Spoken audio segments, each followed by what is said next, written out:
আপনার নামটা একটু বলেন। আসসালামু আলাইকুম, আমার নাম মুসলিমা খাতুন, আমি ঝিনাইদহ জেলা থেকে এসেছি। বয়স কত আপনার এই মুহূর্তে? আমার বয়স এখন 28 বছর। 28 বছর। এবং আপনি ঢাকা শহরে এখন থাকছেন? না, আমি ঢাকা শহরে থাকি না, আমি ঝিনাইদহতেই থাকি। আমি চাকরি করি উপসহকারী কৃষি অফিসার, খামারবাড়িতে আমার হেড অফিস। আমার পোস্টিং ঝিনাইদহতেই। মানে আপনার ওখানেই বাড়ি এবং ওখানেই আপনি কাজকর্ম করেন? জি, মাস্টার্স পড়ি আমি ইডেন মহিলা কলেজে। ইডেনে মাস্টার্স পড়ছেন? জি, আমি মাঝে মাঝে আসি আর কি, চাকরির খাতিরে একটু কম আসা হচ্ছে। ওকে, ফাইন। আমরা একেবারে ছোটবেলা থেকে শুরু করতে চাই, যেখান থেকে আপনার মনে পড়ে। ছোটবেলা থেকেই, জন্ম থেকেই বলতে চাই, সেটা হচ্ছে আমরা 4 ভাই বোন। তো একদম প্রথমে একটা বোন হয় আমাদের, তো ও মারা যায়। যেদিন হয় সেই দিনই পরের দিন সকালে মারা যায়। তো ওই বোনটা মারা যাওয়ার প্রায় 2-2.5 বছর পর আমার বড় বোনের জন্ম। তো বড় বোন অনেক ফর্সা, সুন্দর, ও খুব আদরের। আর ওর 2.5 বছর পরে আমার জন্ম, এটা হচ্ছে 89 সাল, 25/12/89। তো আমার জন্মের কথা শুনে আমার বাবা চাইতো যে আমার জায়গাটাই, মানে আমি যেন ছেলে হই, এটা আমার বাবা চাইতেন। আচ্ছা। তো যখন আমার নানু বাড়ি হচ্ছে চুয়াডাঙ্গাতে, তা আমি যখন জন্মালাম আমার বাবাকে সংবাদ দেওয়া হলো ঝিনাইদহতে। তো আমার বাবা শুনলো যে মেয়ে হয়েছে। আমার বাবা যায়নি আমাকে দেখতে। তো আমার মা ওই সময় অনেক বেশি অসুস্থ ছিল, আর ডাক্তার আমার নানুকে বলল যে আপনার মেয়ে অনেক বেশি অসুস্থ বাচ্চা হওয়ার পরে, তো উনি যদি এখন বাবুকে বুকের দুধ খাওয়ায় তাহলে উনি আরও বেশি অসুস্থ হয়ে যাবে। আমি আসলে বুকের দুধ পাইনি কখনো, আমি আমার 4 ভাই বোনের মধ্যে আসলে খুব বেশি দুর্বল। তো ওইভাবে আমি 3-4 মাস নানু বাড়িতে থাকার পরে যখন বাসায় আসলাম, আমাকে আমার মা নিয়ে আসলো। আমি কখনোই বুকের দুধ পাইনি, আমাকে গরুর দুধ খাওয়ানো হতো। তো বাসায় আসার পরে আমার বাবা, আমি হয়েছি কালো, মানে খুব চিকন, খুব রোগা রোগা। আমার বাবার পছন্দ হয়নি। তারপরেও সে চাইতো যেন একটা ছেলে হয়। সেই হিসেবে আসলে তার মনটা খুব বিষণ্ণ ছিল। আর বারবার বলতো আমার আবারও মেয়ে হলো, আমার ঘর অন্ধকার হয়ে যাবে, আমি একটা ছেলে চাইতাম, এসব বলতো। যাই হোক, এইভাবেই আসলে শৈশব। আর যখন একটু বড় হয়েছি, নানু বাড়িতে আমার বড় বোনকে খুব বেশি ভালোবাসতো। তো আমার নানু মাঝে মাঝে, মানে আমাদের বাড়িতে, মানে ওই আশেপাশের মামা যারা আছে তাদেরকে মাঝে মধ্যে পাঠাতো, আমার মামাকেও পাঠাতো, যে বলতো ওকে নিয়ে আয়, ওর নাম মেহজাবিন, বড় বোন, ওকে নিয়ে আয়, ও একটু বেরিয়ে যাক, ওকে অনেকদিন দেখিনি। এভাবে মামা আসতো, এসেই শুধু বলতো যে বুবু হচ্ছে মেহজাবিনকে নিতে এসেছি। তো ওকে নিয়ে যেত, আর আমি দাঁড়িয়ে দাঁড়িয়ে দেখতাম। ও আমার সামনে, ও ছোট, আমার 2.5 বছরের বড় আর কি। তো ও কাপড় চোপড় গুছাই নিয়ে আমার সামনে দিয়ে হাসতে হাসতে চলে যেত, আমি দেখতাম। আবার মাঝে মাঝে আমিও খুব শখ করে মানে যেতে চাইতাম ওর সাথে নানু বাড়িতে। তো গেলে মানে আমার নানা, খালা, মামা কেউ তেমন খুশি হতো না আমাকে, ওকে দেখে খুব খুশি হতো, কোলে নিত, আদর করতো, এরকম। আমাকে ওরকম করতো না। তারপর মানে আমরা গ্রামের দিকে থাকতাম, তো আমাদের বাসায় টেলিভিশন ছিল না। কিন্তু নানু বাড়িতে রঙিন টেলিভিশন ছিল, ডিশ লাইন ছিল।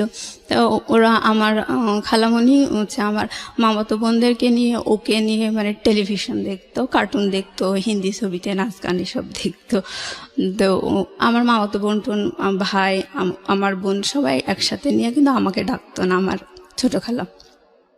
ঘরে দরজা বন্ধ করে দেখতো, আর যখন একটু জানালা খোলা থাকতো ওই জানালা দিয়ে আমি বাইরে দাঁড়িয়ে দেখতাম, মানে আমাকে ঢুকতেই দিত। আমার চেহারা দেখলে সবাই রেগে যেত, এরকম একটা অবস্থা। মানে আমার নানু বাড়িতে সবাই মানে সুন্দর চেহারার ভক্ত, এটাই আর কি। তো আমি ওরকম যখন দেখতাম, আমার খালা যখন দেখতে পেত যে আমি এভাবে টেলিভিশন দেখছি, ও রেগে যেত, বলতো এই যা যা, এখন টিভিতে কিছু হচ্ছে না, দেখার মতো কিছু হচ্ছে না, যা। তারপরেও দেখতাম। পরে আমার খালা দেখা যাচ্ছে যে এই রিমোট দিয়ে এই চ্যানেল সেই চ্যানেল টিপি করতে করতে টেলিভিশনটা বন্ধ করে দিত, দিয়ে বেরিয়ে আসতো। তখন মামাতো বোন, আমার বোন সবাই বেরিয়ে আসতো, বাধ্য হয়ে, ওদের হাতে তো রিমোট থাকতো না। বেরিয়ে আসতো, বেরিয়ে আসার পরে খালা ঘরে চলে যেত, আর আমার ওই বোনেরা, ভাইরা সবাই মানে আমার সাথে খুব খারাপ ব্যবহার করতো, বলতে তুই গেলি কিসের জন্য, তোর কি না দেখলে হয় না, টিভিটা বন্ধ করে দিল, এরকম করে সবাই মানে খারাপ বিহেভ করতো। পরে আমার অনেক খারাপ লাগতো, আমি একা একা বসে থাকতাম। তারপর দেখা গেল যে 10 দিন 12 দিন পরে আমার বাবা আমাদেরকে নিয়ে আসতে যেত। তখন আমার নানি বলতো যে থাক মেহজাবিনকে যেতে হবে না, এরকম ওকেই আটকাতো। মানে সুন্দর যে সে তাকে আটকাতো। হ্যাঁ, আমার বড় বোনকে, ওকে যেতে হবে না এরকম বলতো। তো আমাকে কেউ ওরকম বলতো না, আমি আমার বাবার সাথে চলে আসতাম বাড়িতে। তা মানে আমার শৈশবকালটা ঠিক এইভাবেই কেটেছে। মানে আমি চেহারার কারণে আমার মাও আমার সাথে ভালো ব্যবহার করেনি। আমার মাকে দেখে আমার দুই বোন, ওরা, আমি কালো, আমার দুটো বোন সুন্দর, ওরা আমার মাকে দেখে আমারে ওরকম করে কথা বলতো, কালকুটি কালকুটি বলতো। এগুলো বলতে আসলে খারাপ লাগে। যাই হোক, আমার মার কাছে আমার মা ওইভাবে বলতে দেখে আমি কখনো আমার মাকে নালিশ করিনি যে আমাকে এভাবে কেন বলছে। আর বাবার কাছে নালিশ করতাম, আমার বাবা বলতো যে ওদেরকে বকা দিত, ভাই এভাবে বলিস কেন, যে মানুষ কি কালো হয় না, আর তোমাদেরই তো মনে এভাবে বলো কিসের জন্য। কিন্তু আমার মা কখনো বলতো না। যাই হোক, এভাবে আসলে শৈশবকালটা কেটেছে। তো আমি যখন ক্লাস 8-এ পড়ি তখন আমার বোন পড়ে ক্লাস 10-এ, বড় বোনটা। ওই সময় ওর একটা বখাটে ছেলের সাথে অ্যাফেয়ার হয়। সে বাবার একটাই মাত্র ছেলে ছিল, অনেক প্রপার্টি ছিল, বাট সে মানে পড়াশোনা করতো না, এরকম একটা ছেলে। তো বাসায় থেকে খুব ওকে নিষেধ করতে, টানা প্রায় 1-1.5 বছর ওরকম অ্যাফেয়ার, নানান ফোনে কথা টথা বলা, নানান ঝামেলা, বাসা থেকে খুবই নিষেধ করতো ওকে, কিন্তু ও শুনতো না। তাই হোক, অবশেষে ও মানে এসএসসি পরীক্ষা দিল হচ্ছে 2002 সালে। তখন ও 2টা সাবজেক্টে ফেল করলো, আমার বড় বোনটা। জি, আপনার বড় বোন যখন এসএসসি দিচ্ছে তখন আপনার বয়স কত? আপনি কোন ক্লাসে পড়ছেন? তখন আমি পড়ি ক্লাস 8-এ। ক্লাস 8, ওকে। মানে ও যখন এসএসসি দেয় তখন হচ্ছে আমি ক্লাস 8-এ, 9-এ কেবল উঠেছি আর কি। ওটা হচ্ছে 2002 সাল। আচ্ছা। তো ও ফেল করার পরে মানে ওইভাবে ওর বয়ফ্রেন্ডকে নিয়ে নানান অশান্তি হচ্ছিল, বাসা থেকে নিষেধ করতে পারে। আমার মা বয়ফ্রেন্ডকে নিয়ে মানে বড় অপার বয়ফ্রেন্ড আর কি, বড় বোনের অ্যাফেয়ার ছিল একটা বখাটে ছেলের সাথে। তো ওকে নিয়ে অশান্তি হচ্ছিল? ও আচ্ছা, মানে বাড়ি থেকে অশান্তি হচ্ছিল? বাড়ি থেকে খুব নিষেধ করতো, ফেল করার পরে আরো বেশি অশান্তি হচ্ছিল। হ্যাঁ হ্যাঁ। তো ও বাসা থেকে যে ওড়নাটা পরে গেছে, বোরকার উপরে নেকাপ টেকাপ পরে ওড়না পরে গেছে একটা। তো আমার মা আমার বাবা বাইরে দাঁড়িয়েছে, দেখছে যে মেয়ে ঢুকছে এরকম। তো ও ক্লাসে ঢুকে পরীক্ষা টরীক্ষা কতটুকু দিয়েছে ও জানি না। যাই হোক, ও মানে আধা ঘন্টা কি 1 ঘন্টা পরে ওয়াশরুমে যে ওপরের ওড়নাটা চেঞ্জ করে ওই সামনের দরজা মানে বারান্দা দিয়ে চলে এসছে বাবা মাকে দেখতে। ও দেখছে যে বাবা মা ওকে দেখতে পাচ্ছে, কিন্তু বাবা মা ওড়না চেঞ্জ করছে দেখো, বাবা মা তোকে চিনতে পারেনি। তারপরে একাডেমিক বিল্ডিং এর পিছনের গেট দিয়ে ওর বয়ফ্রেন্ডের সাথে চলে গেছে, মানে বাড়ি থেকে পালিয়ে গেল। পালিয়ে যাওয়ার পরে ওকে নিয়ে খুব টেনশন, মানে আমাদের এলাকায় ওই প্রথম মানে পালিয়ে গেল আর কি। আর মানে পরীক্ষা সেন্টার থেকে পালিয়ে যাওয়াটা মানে সব মিলিয়ে খুব বিচ্ছিরি একটা কেলেঙ্কারি অবস্থা। আর বাবা মা মানে একেবারে হতাশ। তো ও তো বিশাল একটা হার্ট করলো। তো আমার বাবা আসলে কেমন পাগলের মতো, ওর তো প্রায় 6 মাস মতো কোনো খোঁজই পাওয়া যায়নি। ও পালিয়ে যাওয়ার 4-5 দিন পরে বাসায় টেলিফোনে ফোন করছে, ফোন করে বলছে যে আব্বা রিসিভ করার পরে ও আব্বা বলছে যে মা তুমি আমাকে দেখতে আসবে না, কাঁদছে বলছে। তখন ও বলছে যে না, তোমাদেরও আমার দরকার নেই, আমারও তোমার দরকার নেই। এভাবে বলার পরে বাবা ওর লাইন কেটে দিয়ে মানে আমার ও খোঁজই নাই। এবার 5-6 মাস পরে আমার বাবা বাধ্য হয়ে কেস করলো যে আমার মেয়েকে এরকম নিয়ে গেছে, নাবালক মেয়ে, আমি পাচ্ছি না।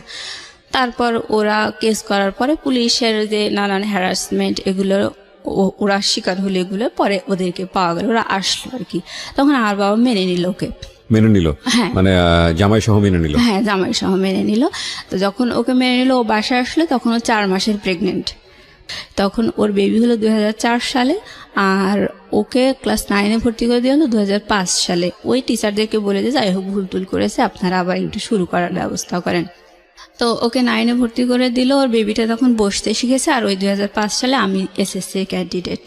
তো আমি ওর বাবুটাকে রাখি পড়াশুনো করে, আমার তো আর স্কুল নেই।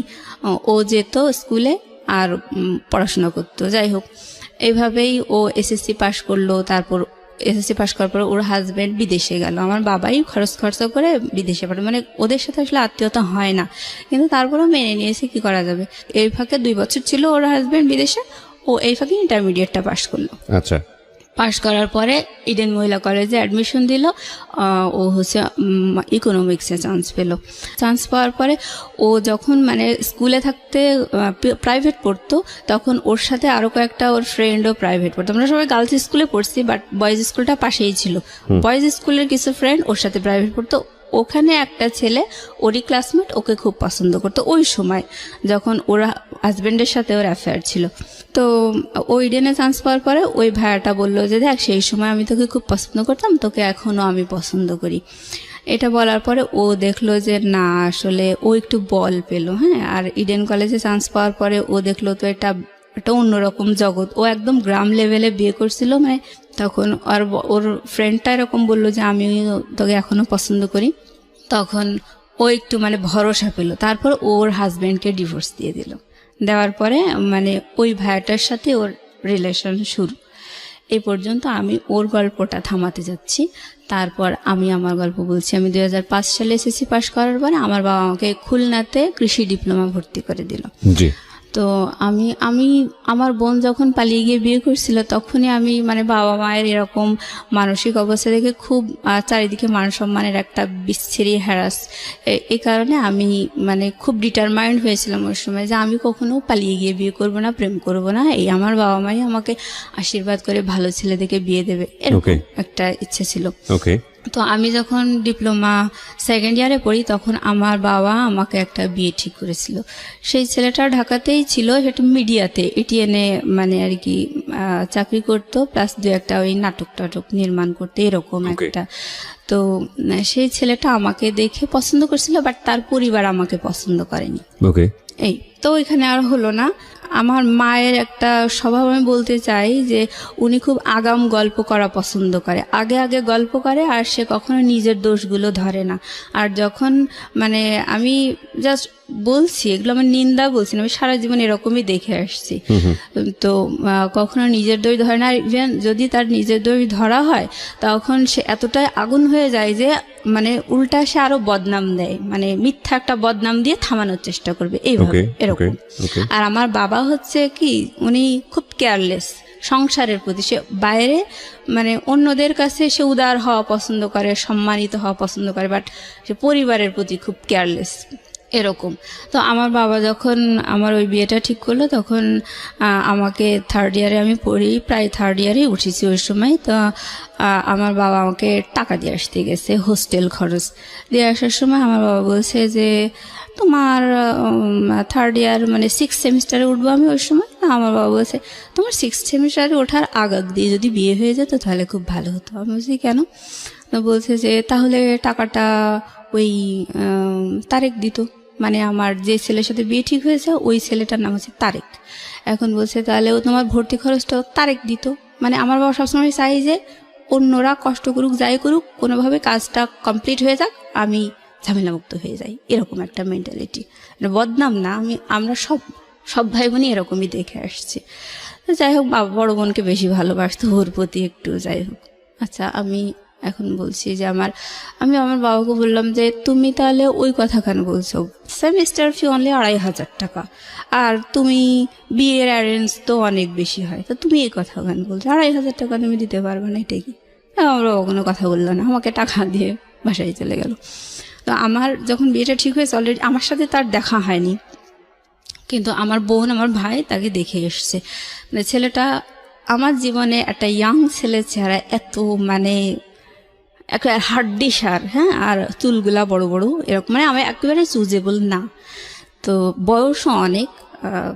যাই হোক, তারপর আমি সবসময় বলতাম যে না, আমি কখনো, বাবা মা আমাকে আশীর্বাদ করে দেবে, সেই হিসেবে আমারও মানে ওদের বর্ণনা শুনে আমারও পছন্দ হয়নি। তারপর আমি মেনে নিয়েছিলাম।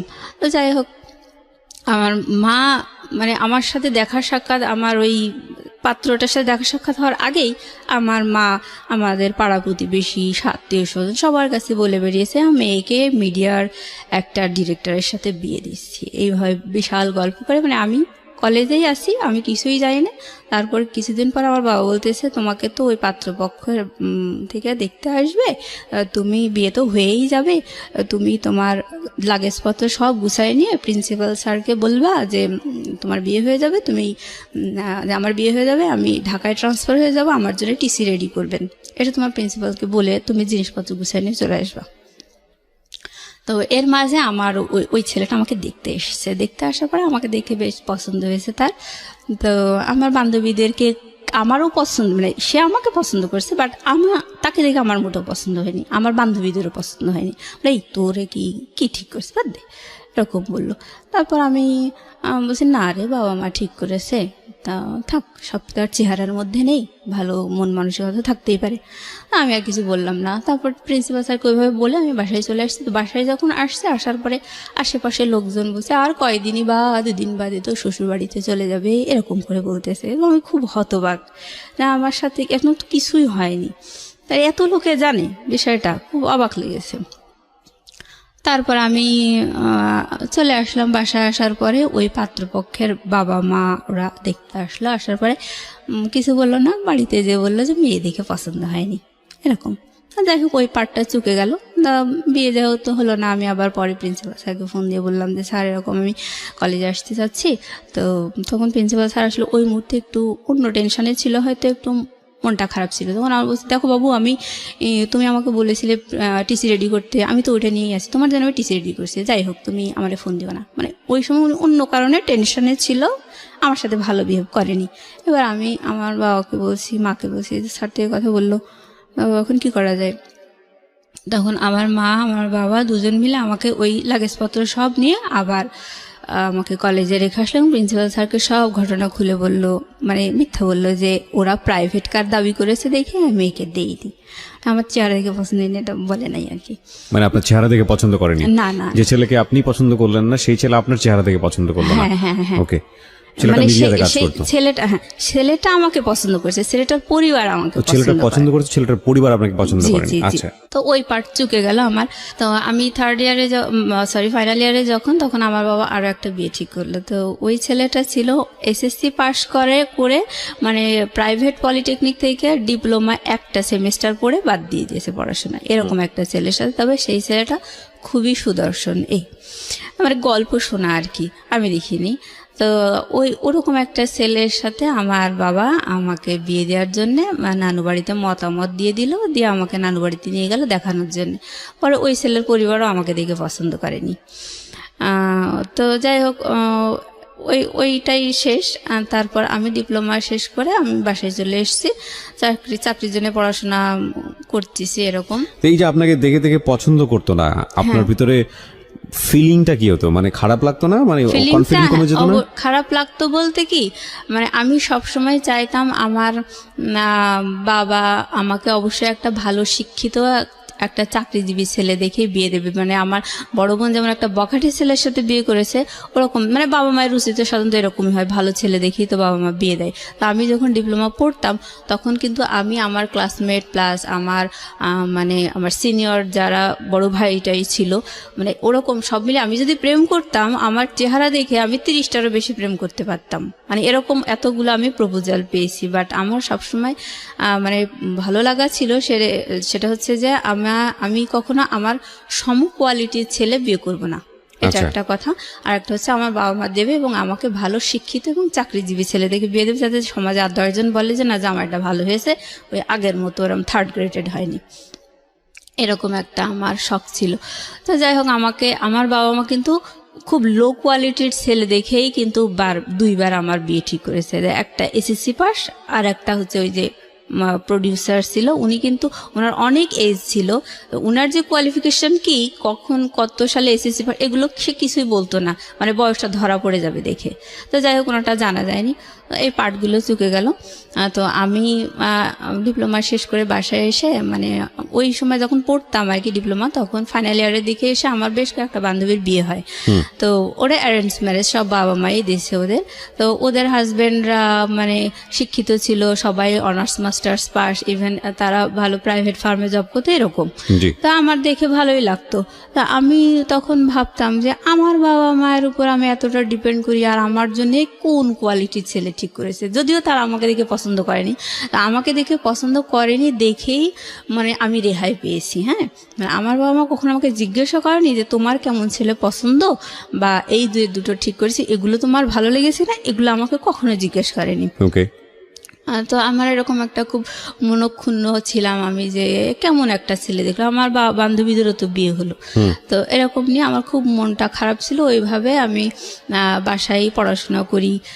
আর আমার স্বভাবটা হচ্ছে আমি কখনো বেশি কথা বলি না, চুপচাপ থাকতে আমার ভালো লাগে। আচ্ছা। আর আমার ছোট বোনটা কিন্তু অনেক চালাক, ওকে একটা অন্যায় কথা বললে ও দেন অ্যান্ড দেন মানে ওটা সঙ্গে সঙ্গে রিপ্লাই দিয়ে দেয়। একদম মানে রিয়েল অ্যান্সার যা হওয়া উচিত সেটা দিয়ে দেয়। আর আমার বড় বোন কিন্তু একটু বেশিই চালাক, ওকে যদি একটা অন্যায় কথা বলা হয় ও ওই অন্যায় কথাটা যে ওটা যে আসলে অন্যায় কথা এটা পেটের থেকে বের করার জন্য ও আর একটা পাল্টা অন্যায় কথা বলে দেবে। ওকে। দেওয়ার পরে ও সত্যিটা যাচাই হয়ে যাবে ওই রকম। আর আমি হচ্ছে অন্যায় কথা শুনে চুপ করে বোকার মতো হা করে থাকি, মানে কোনো প্রতিবাদ করতে পারি না, মানে কি যে অ্যান্সার হবে সেটাই আমার মাথায় ঢোকে না। পরে দেখা যায় যে ওটা নিয়ে আমি 3 দিন 4 দিন ধরে চিন্তা ভাবনা করছি কেন এটা বললো, এটার অ্যান্সার কি হতে পারে। পরে দেখা যায় যে আর উত্তর দেওয়ার সময় থাকে না, এরকম স্বভাবের হচ্ছে আমি। তো যাই হোক, আমি বাসায় মাঝে মাঝে বান্ধবীদের কথা মনে পড়ে। তো আমার বাবা মায়ের এইরকম পাত্র ঠিক করা দেখে খুব খারাপ লাগে। তো আমি বাসায় এসে চাকরি বাকরির জন্য পড়াশোনা করছি। আমার বোন কিন্তু ইডেনে চান্স পেয়েছে 2010 সালে। আমিও ডিপ্লোমা শেষ করে আমার রেজাল্ট বেরিয়েছে 2010 সালে। এটা ওরা আমার রেজাল্টের মানে 1 সপ্তাহ তফাৎ আর কি। তো ও ইডেনে চান্স পেয়েছে, ও খুব আনন্দে আছে। আমিও মানে আমার ডিপ্লোমাতে আমি ফার্স্ট ক্লাস পেয়েছি, আমিও খুব আনন্দে আছি। কারণ বাবা মায়ের সিদ্ধান্ত হচ্ছে যে আমার মেয়েকে যেহেতু দেখে 2 পাত্র পছন্দ করেনি, আমি চাকরি বাকরির ব্যবস্থা করব, চাকরি দেবো, তারপরে মেয়েকে বিয়ে দেবো। তখন মানে এটা আমার বাবা মায়ের সিদ্ধান্ত। এটা কি আপনাকে চাকরি দিবেন নাকি জামাইকে? না, আমাকে। ওকে। জামাই তো নাই তখন, তো কোনো জামাই মানে এরকম হয় না ছেলে বেকার তাকে বিয়ে দিয়ে দিল এবং চাকরি দিয়ে দিল? না ওরকম না, আমাকে এস্টাবলিশ করবে এরকম, মানে আমাকে দেখে তো পছন্দ করে না এই জন্য আমাকে এস্টাবলিশ করতে চাইতো। তো আমি সেই আশা নিয়ে পড়াশোনা করছি। তো ওই সময় আমাদের বাসার পাশে একটা ভাইয়া ভাড়া থাকতো, উনি এনজিওতে চাকরি করতো আর হচ্ছে একটা ন্যাশনাল ইউনিভার্সিটিতে পড়তো, অনার্স কমপ্লিট করে মাস্টার্স সে পড়তো প্লাস চাকরি করতো। আর আশেপাশে মানে সে টিউশনিও করতো, সে আমাদের এলাকার ছেলে না, বাইরের। তো যাই হোক, ওই ভাইয়াটার সাথে আমাদের খুব ভালো, আমাদের পারিবারিক মানে প্রাইভেট পড়াতে তো খুব ট্যালেন্ট ছেলে ছিল। আমার মাই বলেছিল যে আমার মেয়ে এরকম চাকরির পরীক্ষা দেবে, ওর জন্য একটু পড়াশোনার ব্যবস্থা। উনিও আবার বিভিন্ন চাকরির পরীক্ষা টরীক্ষা দিত। তো বিভিন্ন ছেলেদেরকে ওরকম প্রাইভেট পড়াতেন। তা আমার মাও শুনলো, শোনার পরে ওনাকে বললো যে বাবা আমার মেয়ে তো এরকম ডিপ্লোমা কমপ্লিট করে বাসায় এসছে, ও তো চাকরির পরীক্ষা দেবে, তুমি যদি বাবা একটু পড়াই দিতে তাহলে ভালো হতো। চাকরির পরীক্ষায় কী আসবে কি না আসবে ও তো কিছু জানে না। বলে আচ্ছা ঠিক আছে আন্টি। তারপর ও আমাদের বাসায় আসতো, ভাইয়াটা, ওনার নাম হচ্ছে টুটুল। তো বাসায় এসে আমাকে পড়ানোর পরে মানে আমি উনি বেশ মাস 2 পড়ানোর পরে আমি প্রথম ধান গবেষণা ইনস্টিটিউটে চাকরির পরীক্ষা দিই। দেওয়ার পরে আমি চাকরির পরীক্ষায় প্রথম পরীক্ষাতেই আমি টিকছি। আর আমি প্রথম চাকরির পরীক্ষা দিই ওর পড়ানোর মাধ্যমে আর কি। বয়ফ্রেন্ড? হ্যাঁ, আমার বয়ফ্রেন্ড। নাম ছিল? টুটুল। ওনার নাম টুটুল। তো ও আমাকে পড়াতো। আমি যখনই চাকরির পরীক্ষায় টিকেছি, মেরিট লিস্টে যখন আমার নামটা এসেছে, আমি সাথে সাথে ফোন করে দিছি যে বাবা আমি টিকেছি। তখন আমার আব্বা এত খুশি, আমার বয়ফ্রেন্ডকেও বলে দিয়েছে যে বাবা ও না টিকেছে, কিন্তু ও যে আমার বয়ফ্রেন্ড এটা আমার বাসা থেকে কেউ জানতো না। রাইট। কত সালে টিকলেন আপনি? 2010 সালে। তো আমার বাবা ওকে মানে একদম বাড়ির ছেলের মতো ভালোবাসতে লাগলো আর কি। কোনো সমস্যা হলে বা ছেলে মেয়েকে কি পড়াবে বা এরকম সব ধরনের মানে পারিবারিক সিদ্ধান্তে ওকে বড় ছেলের মতো করেই ভালোবাসতো, ওর কাছ থেকে সিদ্ধান্ত নিত, আলাপ করতো এরকম। তো যাই হোক, এবার ওর সাথে আমার তো অ্যাফেয়ার, আমি বিষয়টা গোপন রাখছিলাম। পরে বাসায় যখন দেখলাম যে ওকে তো বেশ ভালোবাসছে, আর আমার বাবাও হঠাৎ আমার মায়ের সাথে মানে এই কথায় কথায় আলাপ করতে লাগলো যে আচ্ছা টুটুলের সাথে যদি মুসলিমাকে বিয়ে দিই তাহলে কেমন হয়। আমার মা তো নানু বাড়ির ওই স্বভাবে বড় হয়েছে, আসলে উনিও মানে চেহারার ভক্ত আর কি। আমার বয়ফ্রেন্ডের চেহারা আমার মা পছন্দ করতো না, ও কালো ছিল তো পছন্দ করতো না। আমার মা একটু আমতা আমতা করে মানে খুব একটা মত দেয়নি। তা এভাবেই আর কি চলছিল। তো আমি আমার ছোট বোনকে যখন বললাম, পরে আমার ছোট বোন বলছে যে ভালোই তো, ভাইয়াটা তো অনেক চেহারায় তো আর সব না, সে তো যথেষ্ট মেধাবী, আর তার স্বপ্ন ছিল হলো বিসিএস পরীক্ষা দেবে, বিসিএস ক্যাডার হবে। তো আমার বড় বোনেরও স্বপ্ন, টিচাররা স্বপ্ন দেখাইছে বিসিএস এ তোমাকে হেল্প করা হবে। তো ও বিসিএস এর জন্য পড়তো, প্লাস আমার বোনকেও বিসিএস এর জন্য পড়াতো। তো আমি ওই সময় ওকে বলছি যে দেখো মা, আমি সে যখন ওর কাছে আমি একা একা থেকে পড়তাম তখন আমি ওকে তুমি করে বলতাম, আর যখন আমার বোন আসতো পড়তে তখন আপনি করে আমি বলতেন। আপনি করে কথা বলতাম। যাই হোক, এবার ওকে আমি একা পেয়ে বলতেছি যে দেখো আমার না অনার্স পড়ার খুব শখ, বড় আপি হচ্ছে অনার্সে চান্স পেয়েছে, ও তো একদম ঝরেই গিয়েছিল, তারপরে ওকে কত ভালো জায়গায় উঠায় নিয়ে আসছে। আমারও ইংলিশে অনার্স পড়ার খুব শখ, আমার ডিপ্লোমা পড়ার মোটেও শখ ছিল না। বলছে আচ্ছা ঠিক আছে, এটা তো ইন্টারমিডিয়েটের সমমান, তুমি তো অ্যাডমিশন দিতে পারবা, তা আমি অ্যাডমিশনের বই টইগুলো নিয়ে এসে তোমাকে পড়াবো। তাই বলে ও আমাকে পড়াতে লাগলো। আর বিএল কলেজে ও খোঁজ নিল যে আমি অ্যাডমিশন দিতে পারবো কিনা। তখন ওখান থেকে বলে দিল যে না, সেশন ওভার হয়ে গেছে, 1 ইয়ার ওভার হয়ে গেছে। এটা যদি 2009 সাল হতো তাহলে ও অ্যাডমিশনের জন্য ফর্ম তুলতে পারতো। তো আমার হলো না, ওখানেই ব্রেক হয়ে গেল। তো আমি খুব কষ্ট পেলাম। আর আমি যখন অনার্সের জন্য পড়তাম তখন আমার বড় বোন বলতো অনার্সের জন্য তোর পড়ার কি দরকার, তুই চাকরি বাকরির জন্য ট্রাই কর, চাকরি করার মতো যোগ্যতা তো তোর হয়েছে, তোর এসব, মানে ও জেলাস ছিল এক কথায়, চাইতো না যে আমি আর একটু উপরে উঠি। তো ওরকম করে ও নিষেধ করতো, আমি ওগুলো কানে তুলতাম না। তারপর ওটা হলো না দেখে আমার বেশ একটু মন খারাপ হয়ে গেল। এর মধ্যে আমার ওইভাবে আর কি আমাদের ঘটনাগুলো চলতে লাগলো। আর এর মধ্যে হঠাৎ আমার ছোট বোন, ও এসএসসি পাশ করে আসলে 2006 সালে, ওর ডিপ্লোমা ভর্তি করে দিয়েছিল বাবা যে ঢাকাতে মহিলা পলিটেকনিকে সিভিলে। ওর ডিপ্লোমা মানে ওরও প্রায় শেষের দিকে। ওই সময় ওর একটা বয়ফ্রেন্ড ছিল, ছেলেটার বাসা আছে বরিশালে। তো বরিশালের মানুষকে আমাদের এলাকায় খুব ডেঞ্জারাস মনে করে, তো ওকে সাপোর্ট করতো না। তো ও আবার ওর ওই বয়ফ্রেন্ডের সাথে একটু বেড়াতে গিয়েছিল কোথায় জানি, যাই হোক। তো ওর ফোনটা ছিল অফ, যার কারণে আমার বাবা একটু টেনশন করলো যে কেন ওর ফোনটা অফ, বেশ মানে হাফ বেলা অফ পেয়েছে। আপনার ছোট বোনের? আমার ছোট বোন। কি নাম ছিল? ওর নাম তাসফিয়া।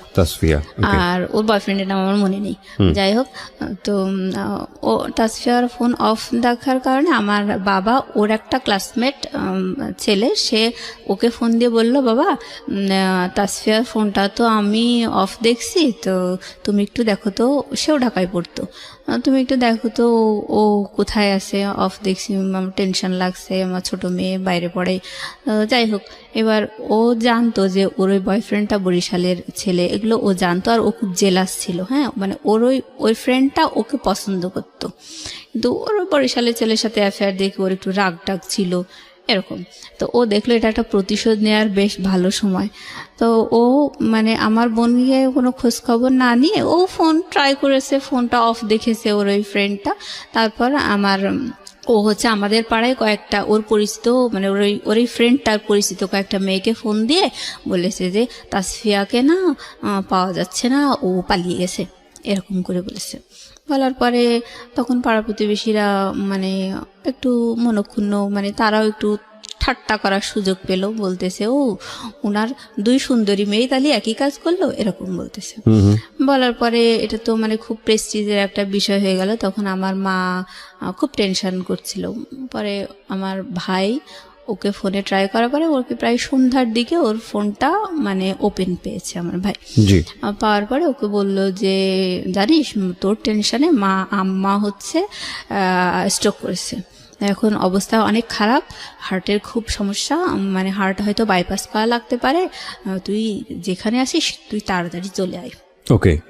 এবার ও তো টেনশন, ও খুব মা ভক্ত ছিল, তো ও টেনশন মানে একেবারে জামা কাপড় 2-4টা গুছায় নিয়ে বাসায় চলে এসেছে। আসার পরে ওর ফোন কেড়ে নিয়েছে বাবা, আমার মা বাবা দুজনে মিলে ওর মানে সেলফোনটা কেড়ে নিয়েছে। দেওয়ার পরে ওকে বলেছে যে কিছুই হয়নি, তুমি এরকম করেছো, তোমাকে বিয়ে দিয়ে দেওয়া হবে। ওকে। বড় মেয়ে একবার এরকম করলো, তুমি এরকম হ্যারাস করতেছো, আমাদেরকে প্রেস্টিজ নেই, আমাদেরকে সমাজে বাস করতে হবে না, তোমাকে বিয়ে দিয়ে দেবো। তারপর ও তো মানে হতভম্ব হয়ে গেল, কি শুনলাম আর কি শুনছি এখন বাসায় এসে। তো যাই হোক, ওর ওরকম মানে যখন ওর ফোনটা কেড়ে নিল, তাই হোক ওর জন্য ছেলে টেলে দেখা হচ্ছে। তো আমাদের দুঃসম্পর্কের এক আত্মীয়র মধ্যে এক ঘটক ধরা হলো, উনি আমাদের ফুপ্পা হয়। তো ওই ফুপ্পা একটা মানে ওই ফুপ্পা আর ওনার ভাইরা ভাই, মানে দুই ফুপ্পা আর কি। জি। তো ছোট ফুপ্পাটা একটা ভালো পাত্র নিয়ে আসলো, সেই ছেলে হচ্ছে ঢাকা ইউনিভার্সিটি থেকে অনার্স মাস্টার্স করা, মনে হয় ম্যানেজমেন্ট নাকি সাবজেক্টটা মনে নেই। উনি অগ্রণী ব্যাংকের সিনিয়র অফিসার ছিলেন ভাইয়াটা, প্লাস বিসিএস এর ভাইবা দেবে এরকম একটা পর্যায়ে ছিল। আর ওনার বাবা মা কেউ নেই। উনি বলতো যে আমি আমার ওয়াইফকে দিয়ে চাকরি করাবো না, আমি সংসার করাবো, তবে আমি একটা ভালো মেয়ে চাই, এরকম একটা সুন্দর মেয়ে চাই। তো যাই হোক, ওদের ঘর বাড়িও ভালো ছিল না। ওনার ভাই ওনাকে পড়াতো, পাত্রের ভাই আর কি। তো ওনার বড় ভাই এসে আমার বোনকে দেখে গেল, খুব পছন্দ হলো। তো ওই আমার ওই দুই ফুপ্পার মধ্যে যে বড় ফুপ্পা, সেই হচ্ছে আসল ঘটক। উনি বলল কি, ওই ফুপ্পার হচ্ছে ভাগ্নে মানে পাত্র আর কি, উনার পছন্দের পাত্র। মানে উনি বললো যে আমার হাতেও একটা পাত্র আছে, সেটা আমার ভাগ্নে হয়। তো সে হচ্ছে সিভিল ইঞ্জিনিয়ার, তো সেও ডিপ্লোমা ইঞ্জিনিয়ার, কিন্তু আপনার মেয়ে তো ডিপ্লোমা ইঞ্জিনিয়ার, তার তো একটা বিএসসি ইঞ্জিনিয়ার দেওয়া উচিত, সেও তো ওরকমই চায়। আর এই পাত্রের কথা বাদ দেন ভাই, কারণ বাড়িঘর দুয়ার থাকার তো দরকার আছে, ওদের তো টয়লেট বাথরুমও ভালো না। এরকম করে মানে ওই পাত্রটাকে হটানোর চেষ্টা করলো। হ্যাঁ, ও চাইতো যে ওনার ভাগ্নেটার সাথে আমার বোনের জন্য বিয়ে হয়। তো আমার বাবা মা ওই অত ভালো একটা কোয়ালিফাইড ছেলেকে ডিনাই করে দিল আমার ওই ফুপ্পাটার, বড় ফুপ্পাটার কথা শুনে। তারপরে ওই ডিপ্লোমাধারী ওই ছেলেটার সাথে, ওনার ভাগ্নে আর কি, ওনার সাথে আমার বোনের বিয়ে ঠিক করলো। তখন আমার বোন একেবারে তেলে বেগুনে জ্বলে উঠলো, বলে হ্যাঁ আমাকে এত ভালো ছেলের সাথে, মানে ওই ছেলের সাথে আমাকে বিয়ে দিতে হবে, আর না দিলে আমাকে বিএসসি ইঞ্জিনিয়ারের সাথে বিয়ে দেবে। আমি ডিপ্লোমা ইঞ্জিনিয়ার, আমি বিএসসি ইঞ্জিনিয়ার বিয়ে করবো। তখন আর ও বারবার আমার মাকে রিকোয়েস্ট করতো, না বিয়ে দিয়েন না, আমি যাই হোক এসব আর কিছু করবো না, আমার খুব শখ, আমি চাকরি বাকরি করবো, এরকম বলার পরে আমার মা ওকে বকাঝকা দিয়ে, হ্যাঁ তুই আমার প্রেস্টিজের উপর উঠেছিস, তোকে বিয়ে দিয়ে দেবো, তোকে বিশ্বাস করা যায় না, এভাবে বললো। বলার পরে ওকে মেরে ধরে আর কি এক কথায় বিয়ে দিয়ে বললো, আমি যে ছেলের সাথে পালিয়ে গেছি তার সাথে না দিয়ে অন্য কারোর সাথে দিচ্ছেন কেন, এভাবে যখন বললো, আমার মা তখন ওকে 2-4টা থাপ্পড় দিল। দেওয়ার পরে বললো, এই তুই গেছিলি কিসের জন্য, পালিয়ে গেছিলি কিসের জন্য, এভাবে বললো। বলার পরে ওর মারধর খেয়ে বিয়েতে রাজি হয়ে গেছে আর কি। তারপর ওটা ওই পর্যায়ে আছে যে ওর বিয়েতে ও রাজি হয়ে গেছে। এইবার আমার বড় বোন, ওরটা তো বললাম যে ও বাবা মায়ের মান সম্মান হানি করছে, তারপরেও ওকে এভাবে নিয়ে আসা হয়েছে, ওকে এস্টাবলিশ করার চেষ্টা করা হয়েছে। আমার ওই বড় বোন আমার বাবা মাকে বুদ্ধি দিল যে দেখো, মুসলিমার চেহারা তো এর আগে 2 পাত্র দেখে কেউ পছন্দ করেনি, তা এখন যদি তাসফিয়ার বিয়ে দিয়ে দাও, তাহলে ওকে বিয়ে দেওয়া কিন্তু অনেক টাফ হয়ে যাবে, কারণ ওরে দেখে তো কেউ পছন্দ করে না। তখন সবাই ভাববে যে এর কোনো সমস্যা আছে, ছোট বোন সুন্দরী, ছোট বোনটা বিয়ে হয়ে গেছে, এর মধ্যে কোনো ঝামেলা আছে, এবং বিয়ে দিতে পারবা না। ওকে, এটা আমার বাবা মাকে বুদ্ধি দিয়ে ওয়াশ করলো, মাথা ওয়াশ করলো। তো আমার ঘটক যখন আমার ছোট বোনের বিয়ের ব্যাপারে কথাবার্তা হচ্ছিল, তখনও আমার বাবা কিন্তু বলেছে যে আমার মেজো মেয়েটা হচ্ছে ওকে চাকরি করাবো, ওর জন্য একটু জমিও রেখে দিয়েছি, ওই সরকারি চাকরি পরীক্ষাও একবার টিকেছে, আমরা জানি ও টিকবে, আমাদের আশা আছে, বিশ্বাস আছে। তো ওর ওই জমিটা বিক্রি করে ওর চাকরির ঘুষি দিয়ে ওরে চাকরি দিয়ে তারপর বিয়ে দেবো, এই মেয়েটাকে আমরা বিয়ে দেবো না। আর ঘটকও আমার চেহারা দেখে বললো যে হ্যাঁ এই মেয়েটা চাকরি দিয়ে বিয়ে দেওয়াই ভালো, এভাবে বললো। তা যাই হোক, এবার আমার বড় বোন, আমার ঘটক বলল যে আমার হাতে কিন্তু আরও একটা পাত্র আছে, কিন্তু এই মেয়েটা চাকরি দিয়ে বিয়ে দেওয়াই ভালো, তবে পাত্রর পক্ষটা ওরা কিছু নেবে না, আর ওর বাবা হলো হাজি, খুব ভালো মানুষ, আর ছেলেটা দেশের বাইরে থাকে, প্রায় 10-12 লাখ টাকার গহনা এনেছে, তারা খুবই বউয়ের ভক্ত, তাদের বাড়ির বউরা খুব সুখী। এটা আপনার কথা বলছে? আমার কথা বলছে, মানে ঘটক এভাবে একটা পাত্রের ব্যাপারে আমার বাবা মায়ের কাছে বলছে। আজকের এই গল্পটা, প্রিয় শ্রোতা, একটা বিষয় আপনাদেরকে একটু ইন্টারাপ্ট করছি। আজকের এই গল্পটা একটা মেয়ে পাত্রস্থ হতে গিয়ে কি পরিমাণ পারিবারিক চাপের মধ্যে থাকতে হয় মেয়েটাকে নিজে এবং পরিবারকে আমাদের দেশে, সেটার একটা গল্প আপনারা বলতে পারেন, এবং সেটার পরিণতিও বা কি দাঁড়ায় সেটাও দেখার একটু বাকি আছে। আমি ইন্টারাপ্ট করছি না, আর হ্যাঁ বলুন তারপর। হ্যাঁ, তারপর হচ্ছে আমার বোন ওইভাবে বোঝানোর পরে আমার বোন, আমার মা বাবা মানে রাজি হয়ে গেল যে হ্যাঁ আসলেই তো তাই। তবে আমি সবচেয়ে বেশি অবাক হয়েছি যে আমার বড় বোন কি না করলো, আর আমি তো ওরকম কিছুই না, তাহলে আমাকে এভাবে বিয়ে দেবে, মানে আমার মাথায় কিছুই আসছিল না। আমার ছোট বোনকে যখন দেখে গেছে তখনও কিন্তু আমার বিয়ে নিয়ে কোনো কথা হয়নি। আমি তখনও মানে খুশি ছিলাম যে আমার তো চাকরি দিয়েই বিয়ে দেবে, এরকম একটা।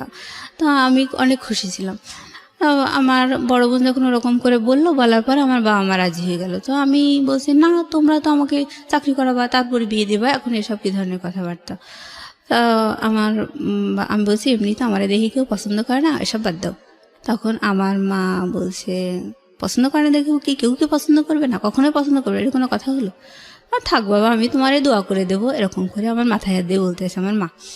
তা আমি বলছি না, দরকার নেই, ও দোয়া করার দরকার নেই। আমার মানে খুব রাগ হয়ে গেছে। আর আমার হচ্ছে বয়ফ্রেন্ড ছিল, তো ও মানে ওর প্রতি আমি একটু ইন্টারেস্টেড ছিলাম, এই আর কি। মানে ওইটার কারণে আমি চাইতাম যেন বিয়েটা না হয়। আর এই আমার জন্য যে ছেলেটা ঠিক করেছিল সেই ছেলে ইন্টারমিডিয়েট পাস, আর দেশের বাইরে থাকতো, থাইল্যান্ডে।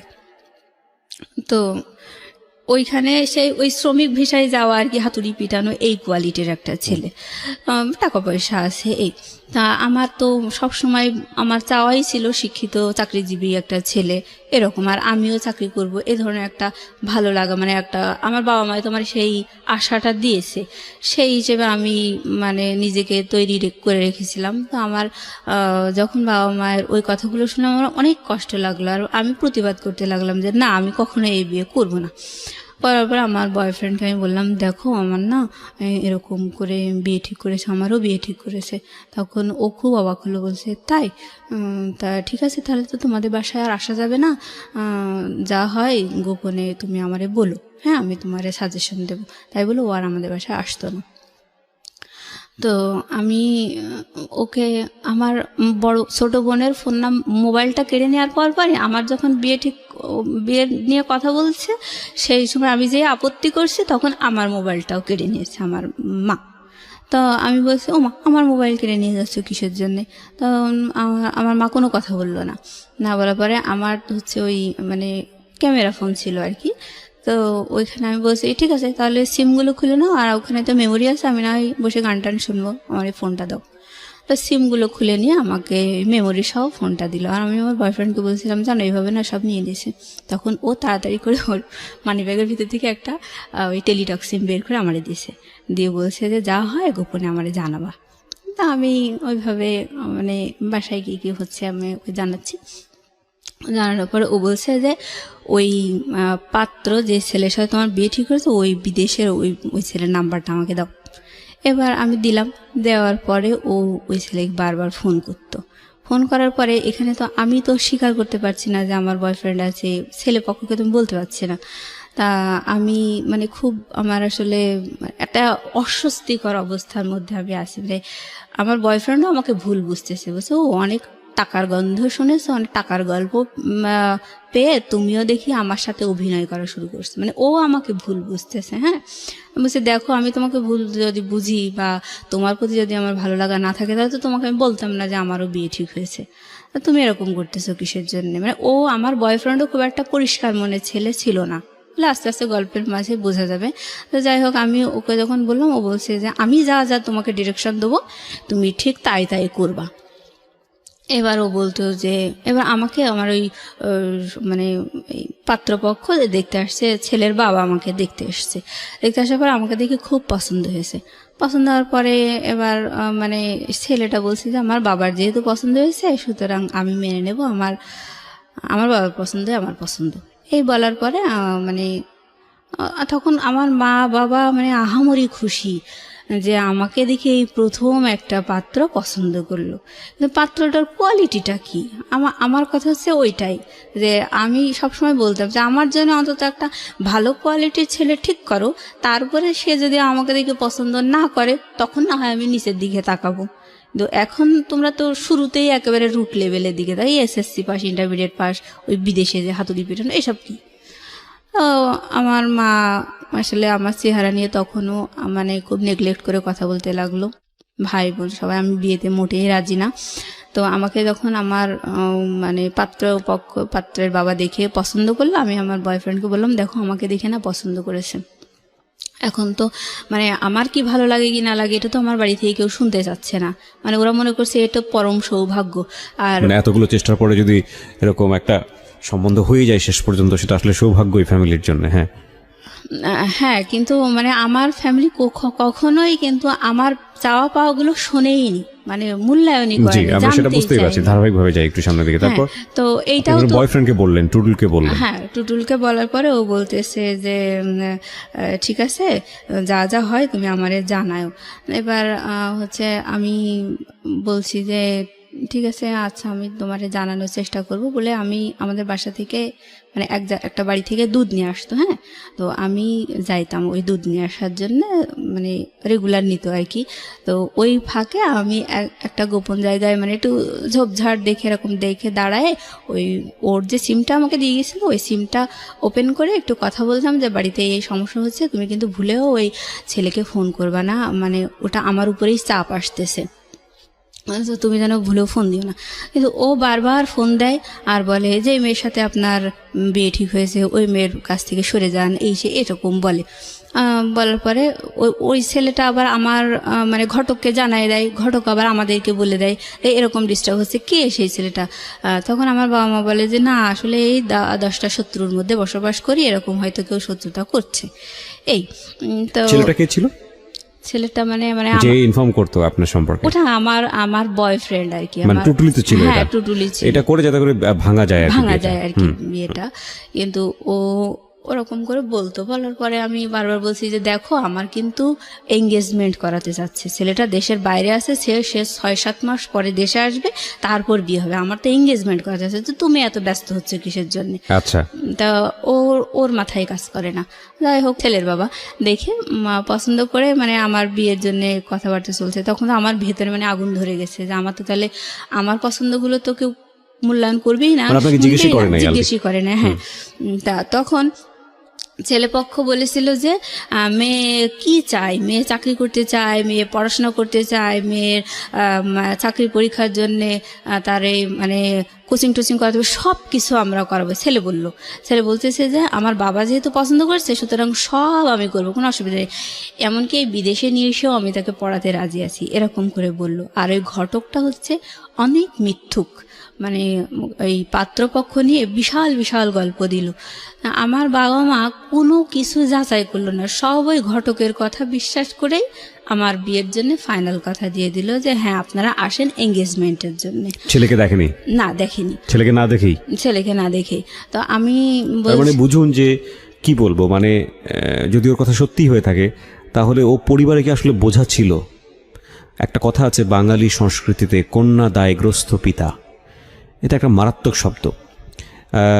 আমরা এখন অনেক আধুনিক সমাজে বসবাস করি এবং এই আধুনিক সমাজে এই ধরনের শব্দ, এই ধরনের কথা অত্যন্ত বেমানান, কিন্তু ভুলে গেলে চলবে না আমাদের এই শহরকেন্দ্রিক জীবন কিংবা ঢাকা শহরকেন্দ্রিক জীবন, এটা এই যে সেই জীবন বা সেই জীবনের মধ্যে কতজন মানুষের পার্টিসিপেশন, সেটার সংখ্যা আসলে খুব কম। আপনি প্রান্তিক পর্যায়ে গেলে ও যে গল্পগুলো এখানে করছে সেটার অনেক মিলই আপনি খুঁজে পাবেন।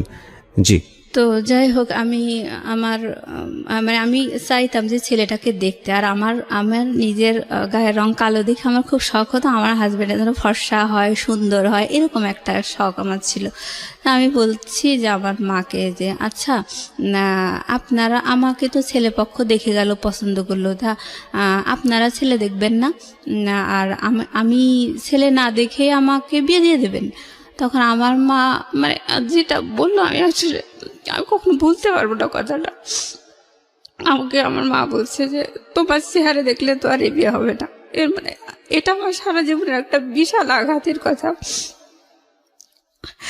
আপনার মা বলেছে যে তোমার চেহারা দেখলে তো আর বিয়ে হবে না? হ্যাঁ, এটা বলেছে। আর এই কথা শুনে মানে আমার আর প্রতিবাদ করার কোনো ভাষা ছিল না। আপনি এই চেহারা নিয়ে শুরু থেকে যে পর্যন্ত মানে কথা বলছেন, সেখানে মানুষের একটা পারসেপশন হতে পারে যে আপনি দেখতে আসলে কুশ্রী, এতটাই কুশ্রী যে আপনার দিকে তাকানো যায় না। বিষয়টা কিন্তু তা না শ্রোতা, ও দেখতে যথেষ্ট সুন্দর এবং সৃষ্টিকর্তা ওকে বানিয়েছেন। সৃষ্টিকর্তা প্রত্যেককেই কোনো গুণ দিয়ে দুনিয়াতে পাঠান। সুতরাং কোনো সৃষ্টিকেই অসুন্দর বলার কোনো সাহস ধৃষ্টতা আমাদের কারোরই থাকা উচিত নয়। তারপরেও যদি গড়পরতা চোখে যদি আমরা বলার চেষ্টা করি যে একটা মানুষ দেখতে কীরকম, সাদা না কালো, সুন্দর না কুশ্রী, সেই জায়গাটা থেকেও মোটেও কুশ্রী নয়। আপনি অনুমতি দিলে আমি অনুষ্ঠানের কোনো একটা সময় আপনার একটা ছবি আমরা আমাদের ফেসবুকে বা ইউটিউবে দিব, সেখানে যদি আপনার অনুমতি থাকে। হ্যাঁ ইনশাল্লাহ, অবশ্যই। কারণ আমি চেহারা নিয়ে যতটা আমি নেগলেক্টেড হয়েছি না কেন, কখনো আমি নিজেকে ভাবতাম না যে আমি আসলেই কুৎসিত। এটা আপনি আমি কখনো কখনো ভাবতেন না? ভাবতাম না। আচ্ছা, তো আমার মায়ের কথাটা শুনে এতটা কষ্ট লাগলো, মানে আমি চুপ করে মানে কিছু বলিনি, না বলে আমি রুমে গিয়ে মানে উপর হয়ে শুয়ে কাঁদছি, মানে ভুলতে পারছি না কথাটা। তারপর এভাবে আসলে বলার পরে বেশ কয়েকদিন ধরে আমি বারবারই মানে বিয়ের জন্য আপত্তি করছি। মানে আমার খুবই শখ, মানে মাই হার্ট অ্যান্ড সোল, আমি চাইতাম আমার হাজব্যান্ডের যেন ভালো শিক্ষিত চাকরিজীবী, মানে একেবারে প্রাণের দাবি মতো। তো আমি সবসময় বলছি যে ও কেমন ছেলে ঠিক করেছে, আমার পছন্দ না, ও বিদেশে থাকে, কেমন শিক্ষিত না। তখন এরকম আমার মা বুঝায় যে তোর কি চেহারা, বারবার এরকম করে বলে। আমার ছোট বোন বলতেছে যে ওই তারেকের মতো অত বাজে চেহারার একটা ছেলেও যে তোকে দেখে পছন্দ করলো না, তারপরে তাহলে তোর এত শখ হয় কি করে, তুই ভালো চেহারা ছেলে চাস, তোর শখ হয় কি করে, তুই নিজের যোগ্যতাটা দেখবি না, এটা বললো। আর বড় বোন বলছে যে কয়েকদিন পরে তো তাসফিয়ার গায়ে হলুদ, তা হচ্ছে তখন মানে আমি বারবার বিয়েতে আপত্তি করছি, আর আমার বয়ফ্রেন্ড ওখানে ফোন করছে, ফোন করে মানে ডিস্টার্ব করছে।